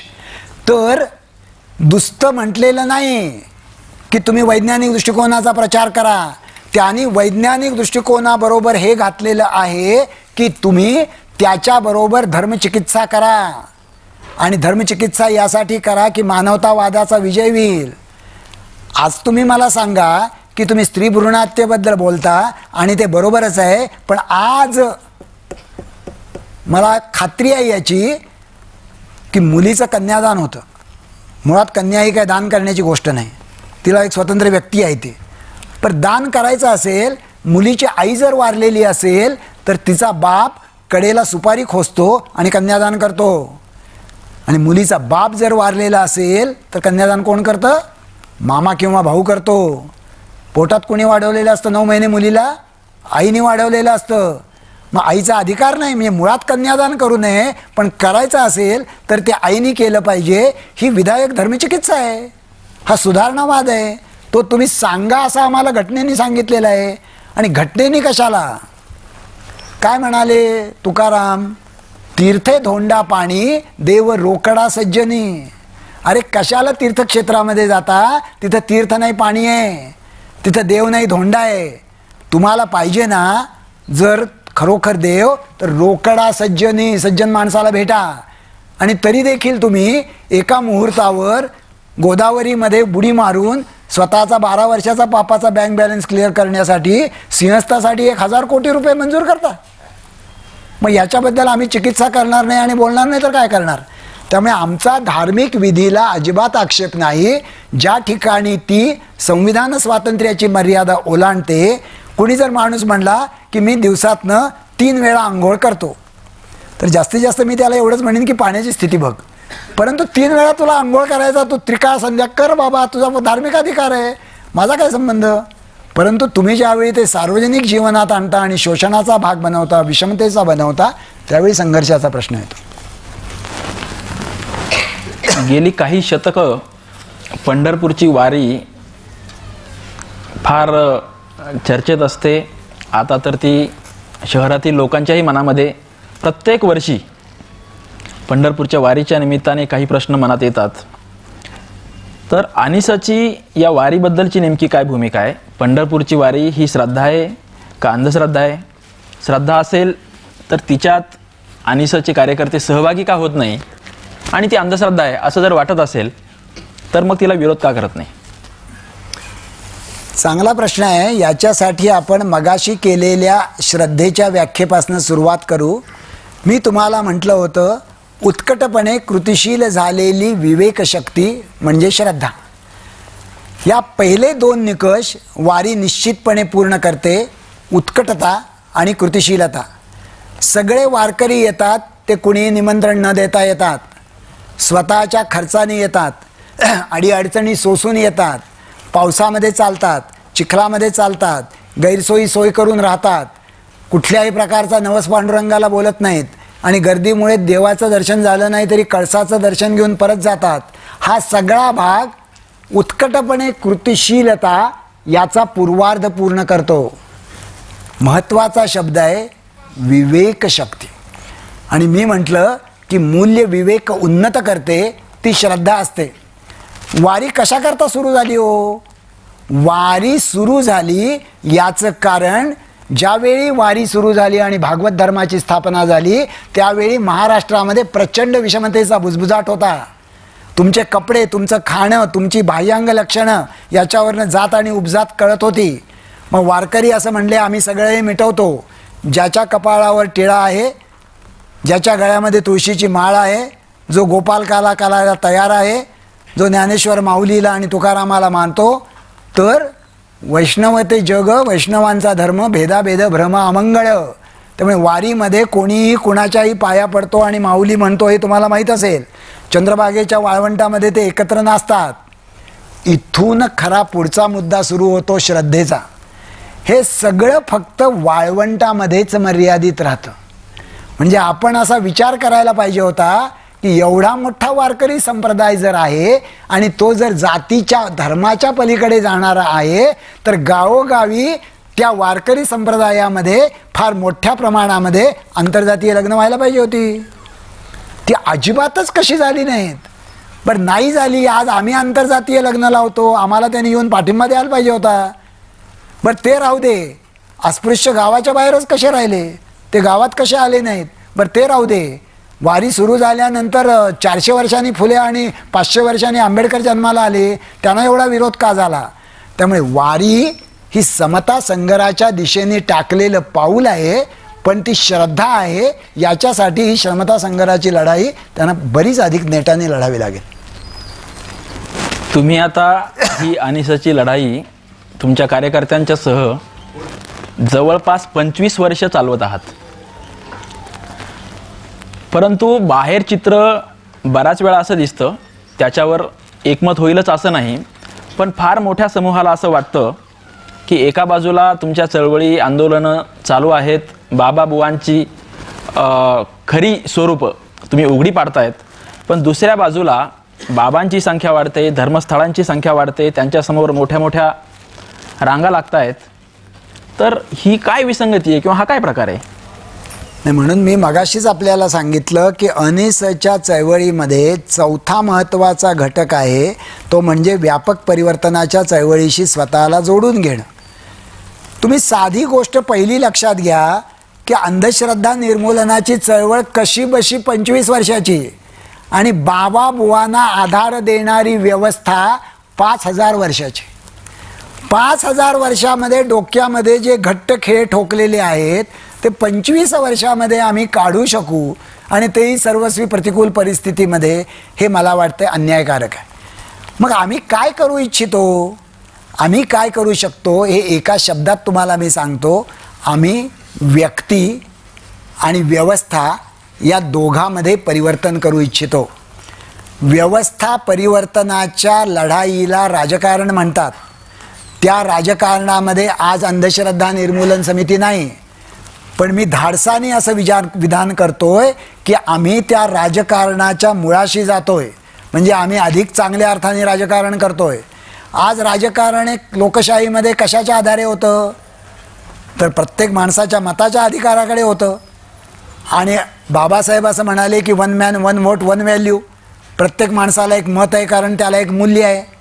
आज माणसं जी मतं देतात ती व्यक्तिगत जीवनमूल्याच्या आधारे देतात का पैशाच्या आधारे, जातीच्या आधारे, सत्तेच्या आधारे, गुंडगिरीच्या आधारे देतात? म्हणजे माणसाचा विवेक आज गहाण पडलेला आहे. म्हणजे व्यवस्था परिवर्तनासाठी देखील, लोकशाही यशस्वी होण्यासाठी देखील, व्यापक परिवर्तन आणि अंधश्रद्धा निर्मूलनाचा लढा होण्यासाठी देखील आम्हाला व्यक्ती परिवर्तन करायला पाहिजे. आणि व्यक्ती परिवर्तनाचा डॉक्टर बाबासाहेब आंबेडकरांनी सांगितलेला मार्ग आहे, गुलामाला गुलामीची जाणीव करून द्या, म्हणजे तो बंड करून उठेल. आणि आज बरोबर उलटी चाल चालू आहे की गुलामाला गुलामीची जाणीव अजिबात करून देऊ नका. जवळजवळ सगळ्या गावामध्ये महानगरपालिकेच्या नगरसेवकांचा कार्यक्रम काय, लोक उपयोगी कार्यक्रम काय, तर विविध धर्मस्थळांना भेटी द्यायला आपल्या खर्चाने लोकांना पाठवणं. तेव्हा लोक हो, तुम्ही विचारू नका की वॉर्डच्या रस्त्याचं काय झालं, वॉर्डच्या पाण्याचं काय झालं, तुम्हाला अष्टविनायकाची यात्रा घडवून आणतो. त्याच्यामुळे जर आम्ही माणसाचा विवेक जागृत करू शकलो म्हणजे एक फार चांगलं वाक्य आहे की जे याच्यावरचं उत्तर आहे की विचार ज्यावेळी जनसमुदायाची पकड घेतात त्यावेळी ते भौतिक शक्ती बनतात. भौतिक शक्ती काय फक्त 440 दाब विजेच्या होल्टमध्ये नसते. आज चुकीच्या विचारांनी लोकांच्या मनाची पकड घेतली आहे म्हणून बुवा बाबा वाढतात. उद्या जर विवेकी विचारांनी लोकांच्या मनाची पकड घेतली तर कदाचित त्यांना 5000 वर्ष मिळाली ती लढाई आम्ही 500 वर्षात जिंकू शकू.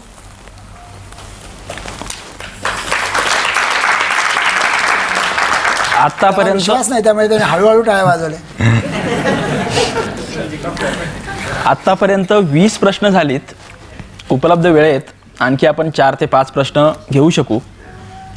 ही 4-5 प्रश्न जे आमच्या समोर आहेत ते हे 5ही प्रश्न जे लोक अंधश्रद्धाळू नाहीत अशा लोकांच्याकडून विचारले जाणारे प्रश्न आहेत. त्यातला पहिला मुख्य प्रश्न आहे की देव आणि धर्म हेच सर्व अंधश्रद्धांचं कारण आहे किंवा हेच सर्व अंधश्रद्धांचं मूळ आहे आणि त्याच्या विरोधात आवश्यक तितकी कठोर भूमिका अनिसाकडून घेतली जात नाही. आणि इव्हन डॉक्टर लागू जे तुमच्याही व्यासपीठावर अनेक वेळा आले होते त्यांचीही भूमिका याबद्दल जास्त कठोर होती आणि ते असं म्हणायचे की ईश्वर हीच सर्वात मोठी अंधश्रद्धा आहे, तिच्यावर पहिला आघात करा, तुम्ही तसं करत नाही आहे. हे तुमचं म्हणणं अगदी बरोबर आहे आणि डॉक्टर लागूंच्या मताशी मी सहमत नाही. म्हणूनच आम्ही जाहीर विवेक जागराचे वादसंवाद चालवायचो. याचा अगदी सूत्रबद्ध नेमकं थोडक्यात उत्तर द्यायचं झालं तर नंबर 1, देशाच्या घटनेने जर व्यक्तीला देव आणि धर्म मानण्याचं स्वातंत्र्य दिलेलं असेल तर मला हे म्हणण्याचा अधिकार नाही की देव आणि धर्म सोडल्यानंतरच या देशामध्ये अंधश्रद्धा निर्मूलन होईल. दुसरी गोष्ट गंमत अशी आहे बरं का की प्रत्येकजण मला येऊन असं सांगत असतो की देव आणि धर्माला नकार दिल्यानंतर अंधश्रद्धा निर्मूलन होईल, त्याच्यातनं फक्त माझा धर्म वगळा.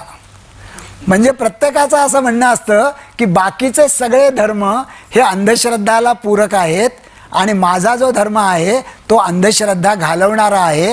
ही नंबर 2ची गोष्ट.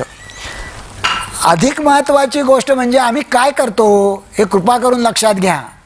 आम्हाला जो अंधश्रद्धांचा प्रचंड रस्ता चालायचा आहे त्या रस्त्यांच्यावर देवा धर्माची मोठी मोठी मंदिरं वगैरे आहेत ते आम्हाला माहीत आहे. आम्ही काय करतो, आम्ही त्यांचा विरोध करत नाही हे मी तुम्हाला सांगितलं.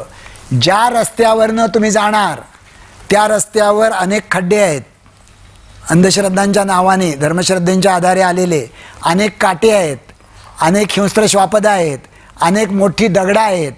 तुम्ही जर मला म्हणाल की हा रस्ता मोकळा करा, मला तेवढी दगडं हलवता येत नाहीत, मला खड्डे भरता येत नाहीत, मला हिंस्त्र श्वापदांचा बंदोबस्त करता येत नाही, आम्ही एवढंच करतो, आम्ही तुमच्या हातामध्ये एक छोटी चिकित्सेची बॅटरी देतो की बाबांनो तुम्ही या रस्त्याने जाणार आहे, डाव्या बाजूला काय ती देवळाची मंदिरं आहेत, तुम्हाला जायचं आहे का नाही देवाकडे बघा, पण निदान या खड्ड्यात पडू नका, त्या हिंस्त्र श्वापदाच्या चाव्यापासून जरा सावध राहा, पायामध्ये काटे टोचणार नाही ते बघा, दगडावर आपटून कपाळमोक्ष करून घेऊ नका. आता तुम्ही जर असं म्हणला की नाही या खड्ड्यामध्येच मला मूर्तीचा साक्षात्कार होणार आहे आणि मला गुप्तधन मिळणार आहे तर तुम्हाला खड्ड्यात पडून पाय मोडण्याचा पूर्ण अधिकार आहे. त्याच्याबद्दल आमचं काहीही म्हणणं नाही. त्याच्यामुळे आणि हे सगळं झाल्यानंतर शेवटचा मुद्दा म्हणजे घटनेने दिलेलं स्वातंत्र्य आहे, आमचा एक वेगळी विचारधारा आहे. प्रत्येकाला वाटतं की माझा देव आणि धर्म एवढे सोडून बाकीचे अंधश्रद्धा आहेत, पण सगळ्यात महत्त्वाचा मुद्दा असा की सगळ्याच धर्मांना एक वाक्य लागू आहे आणि म्हणूनच धर्मामध्ये ताकद आहे. धर्मामध्ये 4 गोष्टी असतात. नंबर 1 शोषण, नंबर 2 पुरोहितशाही, नंबर 3 तत्त्वज्ञान आणि नंबर 4 नीती. आणि धर्मातला सगळ्यात महत्त्वाचा भाग म्हणजे धर्म असा विश्वास देऊ इच्छितो की अंतिम विजय मांगल्याचाच होईल. आणि आपल्यापैकी प्रत्येकाला असं वाटत असतं की अरे आज नाही पण मांगल्याचा विजय झाला पाहिजे. आणि धर्म तुम्हाला ती शक्ती देतो. कुणाला जर ती शक्ती मिळत असेल, तुकाराम जर असं म्हणत असेल की जे का रंजले गांजले त्यास म्हणी जो आपुले, तोच साधू ओळखावा देव तेथेची जाणावा, तर माझं काय तुकारामाशी भांडण करायचं मला कारण आहे? मला अंधश्रद्धा निर्मूलन करायचं आहे, मला देव आणि धर्मश्रद्धा निर्मूलन नाही करायचं. आणि याच्यामध्ये व्यवस्थित फरक करून ज्या अर्थी 25 वर्ष चळवळ चाललेली आहे त्या अर्थी डॉक्टर लागूंच्या प्रश्नाला आम्ही व्यावहारिक देखील उत्तर दिलेलं आहे. अलीकडच्या काळातील अनेक बाबा आणि बुवा बऱ्यापैकी पैसा मिळवायला लागलेत असं दिसतं आणि त्यातून ते समाजोपयोगी अशी बरीचशी कामं करतानाही दिसतात. उदाहरणार्थ हॉस्पिटल्स असतील किंवा काही शिक्षण संस्था असतील. तर लोकांच्या मनात असं येतं की ठीक आहे, थोडेफार बुवाबाजी ते करत असतील, पण ते मिळवणारा जो पैसा आहे त्यातून समाजाचं काहीतरी भलं होतं आहे, तर त्याला अनिसाचा विरोध आहे. काय आहे, ते थोडंफार बुवाबाजी करत नाही, ती फार बुवाबाजीने थोडं काम करतात, अशी अडचण आहे खरं. म्हणजे आता सत्यसाईबाबांनी मोठ्या प्रमाणामध्ये हॉस्पिटल काढली, पाण्याच्या कूपनलिका दिल्या, उत्तम शिक्षण संस्था काढल्या, याच्यासाठी एक 400 कोटी रुपये खर्च केले. पण त्यांच्या मृत्यूच्या वेळी जाहीर झालं की त्यांची एकूण एस्टेट अवघी 40,000 कोटी रुपयाची होती. आता ज्याला 40,000 कोटी रुपये मिळतात त्यांनी 1% रक्कम याच्यासाठी द्यावी, एवढं शहाणपण असतं की नाही हो? तुम्हाला देखील जर उद्या 1 कोटी रुपये मिळाले तर सगळे बँकेत ठेवणार नाही. तुम्ही म्हणणार लोकांच्या नजरेवर येईल, 1 लाख 2 लाख रुपये जरा काहीतरी करू आपण आणि मग बाकीचे पैसे आपल्यासाठी वापरू. आणि दुसरी गोष्ट अशी, हे सगळे बाबा जे सामाजिक उपयोगी कामं करतात, काय शाळा काढतात, दवाखाने काढतात, कूपनलिका काढतात, यांच्या 1000 पटीनं जास्त काम कुठल्याही राज्याचं शासन करतं. पण तुम्ही काय म्हणता, काय उपकार करतात काय? आमच्याच पैशाने करतात. मग बाबा कोणाच्या पैशाने करतात? पण तुम्ही त्या सरकारला 5 वर्षांनी प्रश्न विचारता, 5 वर्षापूर्वी मत दिलं होतं, पुरेसं काम केलं नाहीस, तुला खुर्चीतनं काढून टाकीन, नवीन माणसाला बसवीन, बाबाला प्रश्न विचारता काय? म्हणजे तुम्ही 1000 पट जास्त कामं करणाऱ्या सरकारची चिकित्सा करता आणि बाबाची चिकित्सा करण्यासाठी मात्र तुमची जीभ लुळी पडते. त्याच्यामुळे त्यांची कामं ही एका प्रकारे अप्रत्यक्षरित्या तुम्हाला मानसिक गुलामी निर्माण करण्यासाठी केलेलं साधन आहे. हे लक्षात घेऊन मर्यादित अर्थाने त्यांनी जे काही भलं साधत असेल ते चांगलंच आहे असं आपण म्हटलं पाहिजे, पण त्याचा हा व्यापक परिप्रेक्ष्य आपण लक्षात घेतला पाहिजे. अनिसाच्या चळवळीबद्दलचा आणखी एक महत्त्वाचा आक्षेप जो सर्व स्तरातून कधी ना कधी घेतला गेलेला आहे तो म्हणजे अंधश्रद्धा निर्मूलन समिती फक्त हिंदू धर्मातील अंधश्रद्धांच्या बद्दलच बोलते, इतर धर्माच्या अंधश्रद्धेचं नाव घेत नाही किंवा क्वचित कधीतरी घेते. मग ते त्यांना घाबरतात की इतर धर्मामध्ये अंधश्रद्धा नाहीत. खरं म्हटलं तर या प्रश्नाचं उत्तर मी माझ्या अगदी पहिल्या पुस्तकात दिलं आहे आणि महाराष्ट्रामध्ये हा प्रश्न मला हल्ली कमी विचारतात. पण तुम्ही आता विचारलेला आहे आणि आता एवी तेवी थोडा वेळ झालेला आहे. अजून एक 2-3 प्रश्न आहेत ना रे? किती आहेत? 2-3 असतील. हां, तर त्याच्यामुळे मी थोडं सविस्तर बोलतो.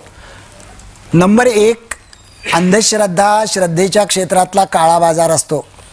काळा बाजार करणाऱ्यांची कुठली जात आणि धर्म ही विचारायची पद्धती नाही. त्यामुळे अंधश्रद्धा निर्मूलन समितीने सर्व जाती धर्मामधल्या अंधश्रद्धांना विरोध केलेला आहे. याचे भरपूर लेखी पुरावे आमच्या पुस्तकात आणि आमच्या मासिकात उपलब्ध आहेत. नंबर 1. नंबर 2, तरी देखील या देशामध्ये 82% हिंदू आहेत. म्हणजे माझ्याकडे जर 100 अंधश्रद्धांची प्रकरणं आली तर त्यातली 82 प्रकरणं ही हिंदूंचीच असणार. त्यामुळे जास्त काम माझं अंधश्रद्धा निर्मूलनाचं हिंदूंच्यात होणार. नंबर 3, धर्माचं सोडाच, आज जातीमधल्या अंधश्रद्धेबद्दल दुसऱ्याने बोललेलं चालत नाही. मुंजीबद्दल बोललेलं ब्राह्मणांना चालत नाही. विधवा मुलीचं लग्न का करत नाही बोललेलं मराठ्यांना चालत नाही. यात्रेमध्ये पशुहत्या का करता बोललेलं धनगरांना चालत नाही. जातीमध्ये बोललेलं चालत नाही, तर दुसऱ्या धर्मीयांनी बोललेलं तर अजिबात चालत नाही. आणि स्वाभाविकपणे 82% अंधश्रद्धा जशा हिंदूंच्यामध्ये असणार, त्याचप्रमाणे माझे 82% कार्यकर्ते देखील हिंदूंच्यामधनंच आलेले असणार. परंतु हे झाली सुरुवातीची कारणं. याच्या पलीकडचं अधिक महत्त्वाचं कारण आहे की मला अंधश्रद्धा निर्मूलनाच्यासाठी 3,500 वर्षाची परंपरा आहे. 3,500 वर्ष लक्षात घ्या. कुठलाही जगातला दुसरा धर्म निर्माण झालेला नव्हता. चार्वाकाचा कालखंड आहे 3 ते 3,500 वर्ष. चार्वाकाने एकदा ब्राह्मणांना जेवायला बोलवलं, उत्तम जेवण केलं, स्वतः खाली बसले, पहिल्या मजल्यावर ब्राह्मणांना बसवलं, खाली मस्तपैकी जेवायला लागले. ब्राह्मणांना वर वाढलंच नाही. ते भयंकर चिडले. ते खाली आले जिन्यावरनं. म्हणले हे काय पद्धत आहे का की तुम्ही आम्हाला जेवायला बोलवलं आहे, तुम्ही खाली निवांत जेवताय, आम्हाला वर तसंच ठेवलं आहे. चार्वाक म्हणला माझं काही चुकलं नाही, मला असं वाटलं की इथलं सगळं वाढलेलं तुम्ही जर देवाला स्वर्गात पोचवता तर पहिल्या मजल्यावर तुम्ही नक्कीच घेऊन जाऊ शकणार. 3,500 वर्षापूर्वी ही परंपरा जर मला लाभली असेल तर मी त्याचा वापर करायला पाहिजे की नाही. आणि आत्ताची सांगतो सावरकरांची, हे वाक्य सावरकरांचं घेऊन बोललो तर लोकांना बरं वाटतं, दाभोलकर बोलले तर मार खायची वेळ येईल. सावरकर असं म्हणाले की तुम्ही म्हणता की गाईच्या पोटात 33 कोटी देव असतात म्हणून, त्या बिचाऱ्या गाईच्या पोटात त्या देवांची भलतीच दाटीवाटी होत असणार. त्यामुळे जागा न राहिल्यामुळे ते गाईच्या शिंगाच्या टोकापासून ते तिच्या शेपटीच्या गोंड्यापर्यंत जिथं जागा मिळेल तिथं गोचडीसारखे चिकटून बसलेले असणार. अशी देवानी काठोकाठ भरलेली ती गोमाता जाते आणि एका गोभक्त शेतकऱ्याच्या शेतात तोंड घालते उभ्या पिकामध्ये. त्यावेळेला त्या शेतीच्या बांधावर उभा असलेला तो गोभक्त शेतकरी आपल्या हातामधल्या दांडक्याचे 2-4 रट्टे त्या गाईच्या पाठीवर देतो, म्हणजे तिच्या पोटातले 100-150 देव तरी लंबे करतो. मी नाही म्हटलं. आणि पुढे सावरकर असं म्हणतात की एक वेळ या देशामध्ये थोडी गोहत्या झाली तरी चालेल, पण बुद्धिहत्या कधीही होता कामा नये. आता पुढचा मुद्दा, मी काय काम करतो, एका वाक्यात महाराष्ट्रातल्या समाजसुधारकांचा विचाराचा वारसा पुढे नेण्याचं मी काम करतो. माझी आणि माझ्या चळवळीची एवढी अजिबात क्षमता नाही की तो सगळा वारसा आम्ही पुढे नेऊ. पण लक्षात घ्या की महाराष्ट्रामध्ये मगाशी सांगितलेली दिग्गज परंपरा आहे समाजसुधारकांची. लोकहितवादी झाले, महात्मा फुले झाले, सावित्रीबाई झाल्या, न्यायमूर्ती महादेव गोविंद रानडे झाले, विठ्ठलरामजी शिंदे झाले, गोपाळ गणेश आगरकर झाले, शाहू महाराज झाले, तुकडोजी महाराज झाले, गाडगे बाबा झाले, डॉक्टर बाबासाहेब आंबेडकर झाले, सावरकर झाले, प्रबोधनकार ठाकरे झाले. ही एवढी मोठी परंपरा डॉक्टर बाबासाहेब आंबेडकरांच्यापर्यंतची प्रचंड वाङ्मय उपलब्ध आहे. एका तरी समाजसुधारकांनी मुसलमानांच्या अंधश्रद्धेबद्दल किंवा अन्य धर्मियांच्या अंधश्रद्धेबद्दल एक वाक्य लिहिल्याचं मला काढून दाखवा. का? एवढ्या प्रचंड वाङ्मयामध्ये या लोकांनी मुसलमानांच्या अंधश्रद्धेबद्दल, जो प्रामुख्याने या प्रश्नाचा रोख आहे, एकही शब्द का लिहिला नाही? 2 कारणं आहेत. एक कारण असं की ते घाबरले, आणि त्यावेळी तर देशात 30% मुसलमान होते. लक्षात घ्या, देशाची फाळणी झालेली नव्हती. ते घाबरले. आपण तर म्हणतो की अहो हे कसे घाबरतील, हे इतकी निर्भीड माणसं होती. मग दुसरं म्हणजे त्यांना कळलंच नाही की मुसलमानांची अंधश्रद्धा दूर केली नाही तर काय धोका आहे, म्हणजे त्यांची प्रतिभा कमी पडली. आता ही माणसं तर महामानव होती, यांच्या प्रतिभेला आपण सलाम करतो. मग त्यांनी असं का केलं? त्यांनी असं का केलं याचं साधं कारण असं की त्यांनी असा विचार केला की समजा एक भला मोठा वाडा आहे, त्या 10 दालनं आहेत, आणि एकेका दालनात आपण असं म्हणू की 10 कोटी लोक आहेत आजच्या हिशोबाने, म्हणजे 7 दालनं त्यावेळी झाली हिंदूंची आणि 3 दालनं झाली बाकीच्यांची. सगळ्या दालनामध्ये काळा मिट्ट अंधार आहे. त्यांनी असा विचार केला की चला 7 दालनामध्ये आपण प्रकाश लावूया, त्याच्यामुळे 7 दालनातल्या लोकांना प्रकाश मिळेलच मिळेल. त्या प्रकाशाची काही तिरीप बाहेर जाईल की नाही, समोरच्या लोकांना प्रकाश म्हणजे काही कळेल की नाही, त्यांनाही असं वाटेल की नाही की आपल्याकडेही प्रकाश लावावा. त्याच्यावेळी प्रश्न विचारणारी मंडळी काय म्हणतात की आमच्याकडे अंधार आहे, त्यांच्याकडे अजिबात प्रकाश लावायचा नाही, म्हणजे तुमच्या अंधारात हितसंबंध गुंतलेले आहेत. लोक अंधारातच राहावीत, आम्हीही अंधारात राहतो आणि तुम्हीही अंधारात राहावा, ही मानसिकता समाजाला पुढे नेणारी नाही, मतलबी आहे. आणि मग एवढं सगळं सांगून झाल्यानंतर मला परवा एकानेच असं विचारलं की पण तुम्ही हिंदू धर्माचं अंधश्रद्धा निर्मूलन फक्त का करता? मग मी त्याला असं म्हटलं, याचं कारण जर माझं घर जळत असेल आणि त्याचवेळी समोरच्याचंही घर जळत असेल तर पहिल्यांदा सामान्यपणे कुठलाही माणूस स्वतःचं घर वाचवतो. तो म्हणला म्हणजे काय? मी म्हणजे काय म्हटलं, सुद्धा उघड आहे. पण तो म्हणला की तुम्ही हिंदू कसे? मी म्हटलं तुम्ही आहात तसे. तुम्ही हिंदू झाला याच्यामध्ये तुमच्या आईबापांच्या पोटी तुम्ही जन्माला आला, याच्या पलीकडे काय तुमचं कर्तृत्व आहे काय? तुम्ही हिंदू जन्माला आला आणि झाला आणि तुम्ही जन्मभर धर्म बदलला नाही. मी पण हिंदू आईबापाच्याच पोटी जन्माला आलो आणि मी पण धर्म बदलला नाही, मग माझं हिंदूच आहे की नाही धर्म? मग मी माझं घर जळतंय म्हणून बोललो तर काय तुम्हाला बिघडलं? तुम्हाला बिघडलं याच्यासाठी की तुम्हाला एका बाजूला लोकांना शहाण्या करणाऱ्या चळवळीच्या बद्दल लोकांच्या मनामध्ये भेद निर्माण करण्याची इच्छा आहे, आणि दुसऱ्या बाजूला तुम्ही लोकांना असं सांगताय, ते बघा ते अंधश्रद्धा निर्मूलन समिती अंधश्रद्धा निर्मूलन करणार, फक्त हिंदूंचं करणार, मग हिंदूंच्या अंधश्रद्धा जाणार, मग अंधश्रद्धा गेलेले हिंदू नेभळ बनणार, ते मुसलमानांचा अंधश्रद्धा निर्मूलन करणार नाहीत, मग अंधश्रद्धा राहिलेले मुसलमान कडवे बनणार, मग या देशामध्ये एकदा हिंदू आणि मुसलमानांची गाठ पडणार, मग हिंदूंचं कसं होणार? अरे तुम्ही जगाचा इतिहास काय बघाल का नाही? माणसं कशाच्या आधारे पुढे गेली? अंधश्रद्धा जोपासून पुढे गेली काय? थेट सावरकरांचा दाखला काढायचा तरी सावरकर असं म्हणाले की धर्मभेदाची आणि धर्मांधतेची दांगी मोडेल असे एकच एक बळ आहे, आणि ते म्हणजे विज्ञान बळ.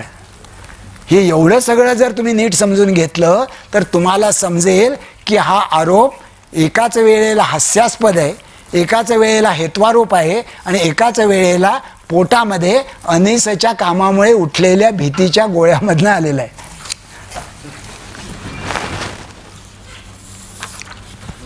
अलीकडच्या काळात एक फार पॉप्युलर विधान ऐकायला येतं, आणि ते विधान करणाऱ्यामध्ये तुम्ही आत्ता ज्या सावरकरांचा उल्लेख केला आहे त्या सावरकरांचे अनुयायीही मोठ्या प्रमाणात आहेत, आणि ज्या लोकांनी अंधश्रद्धेची जोपासना केलेली नाही व्यक्तिगत जीवनात असेही लोक आहेत.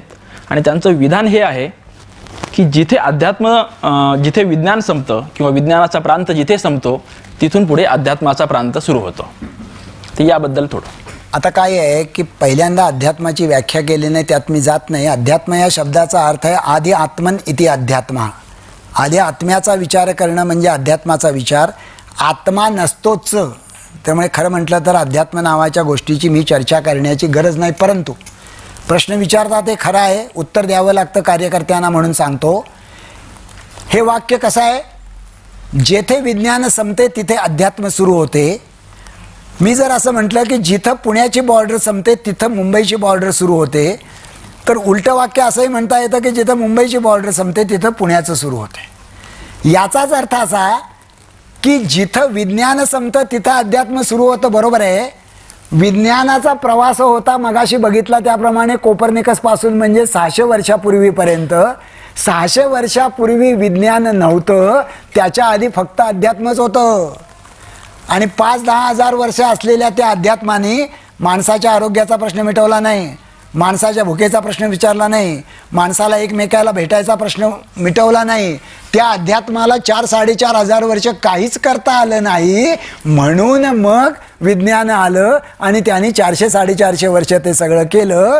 म्हणजे खरं म्हटलं तर बरोबरच आहे की जिथं अध्यात्म संपलं तिथं विज्ञान सुरू झालं. ह्याला तुम्ही उलट्या बाजूनं आपलं म्हणायचं तर असं म्हणा, नंबर 1. आता नंबर 2 एवढंच असं की मला हे कळतं, पण ते उत्तर देण्या एवढा माझ्याकडे वेळ नाही, पण अगदी सूत्ररूपाने 1 मिनिटामध्ये सांगतो. मांडणी अशी असते की बुद्धीचा व्यायाम म्हणजे विज्ञान हा बुद्धीचा व्यायाम आहे आणि अध्यात्म हा नैतिकतेचा व्यायाम आहे. त्यामुळे माणसाला नीतिमान करणारी धारणा म्हणून अध्यात्माबद्दल तुमचं काय मत आहे? असं जर असेल तर मला काही म्हणायचं नाही, पण असं नसतं ही माझी अडचण आहे. 2 बाबा होते, एक सत्यसाई बाबा, एक गाडगे बाबा. एकाचं उत्पन्न होतं 40,000 कोटी रुपये आणि गाडगे बाबांनी कोट्यावधी रुपये जमवले. अंगठे बहादर होता, पैचा हिशोब चोख ठेवला आणि आयुष्यभर कोट्यावधी रुपये जमवून शेवटपर्यंत स्वतःची इस्टेट होती. डोक्यावरचा भीक मागायचा खापराचा तुकडा, हातामधला दांडा आणि अंगावरच्या चिंध्या. जास्त आध्यात्मिक कोण होतं? सत्यसाई बाबा होते का गाडगे बाबा होते? म्हणजे लौकिक सुखाच्या पलीकडे जीवनाचं एक श्रेयस आहे आणि लौकिक सुखाच्या पेक्षा ते अनंतपटीचं मोलाचं आहे असं ज्याला जाणवतं आणि नुसतं जाणवत नाही, जे आचरणात येतं ते अध्यात्म हे लक्षात ठेवा. त्याप्रमाणे जी माणसं संयमी असतात, संतोषी असतात, सदाचारी असतात, साधी असतात, अपरिग्रही असतात, करुणेने मानव सन्मुख कृती करतात आणि ज्यांच्या जीवनात शुचिता आणि चारित्र्य असतं त्याला जर अध्यात्म म्हणायचं असेल तर त्या अध्यात्माशी माझा विरोध नाही, परंतु ज्या अध्यात्माची भलावण केले जाते ते या स्वरूपाचं अध्यात्म नाही आणि त्या अध्यात्माने माणसाचे कुठलेच प्रश्न सुटले नाहीत, हे आजचं वास्तव आहे.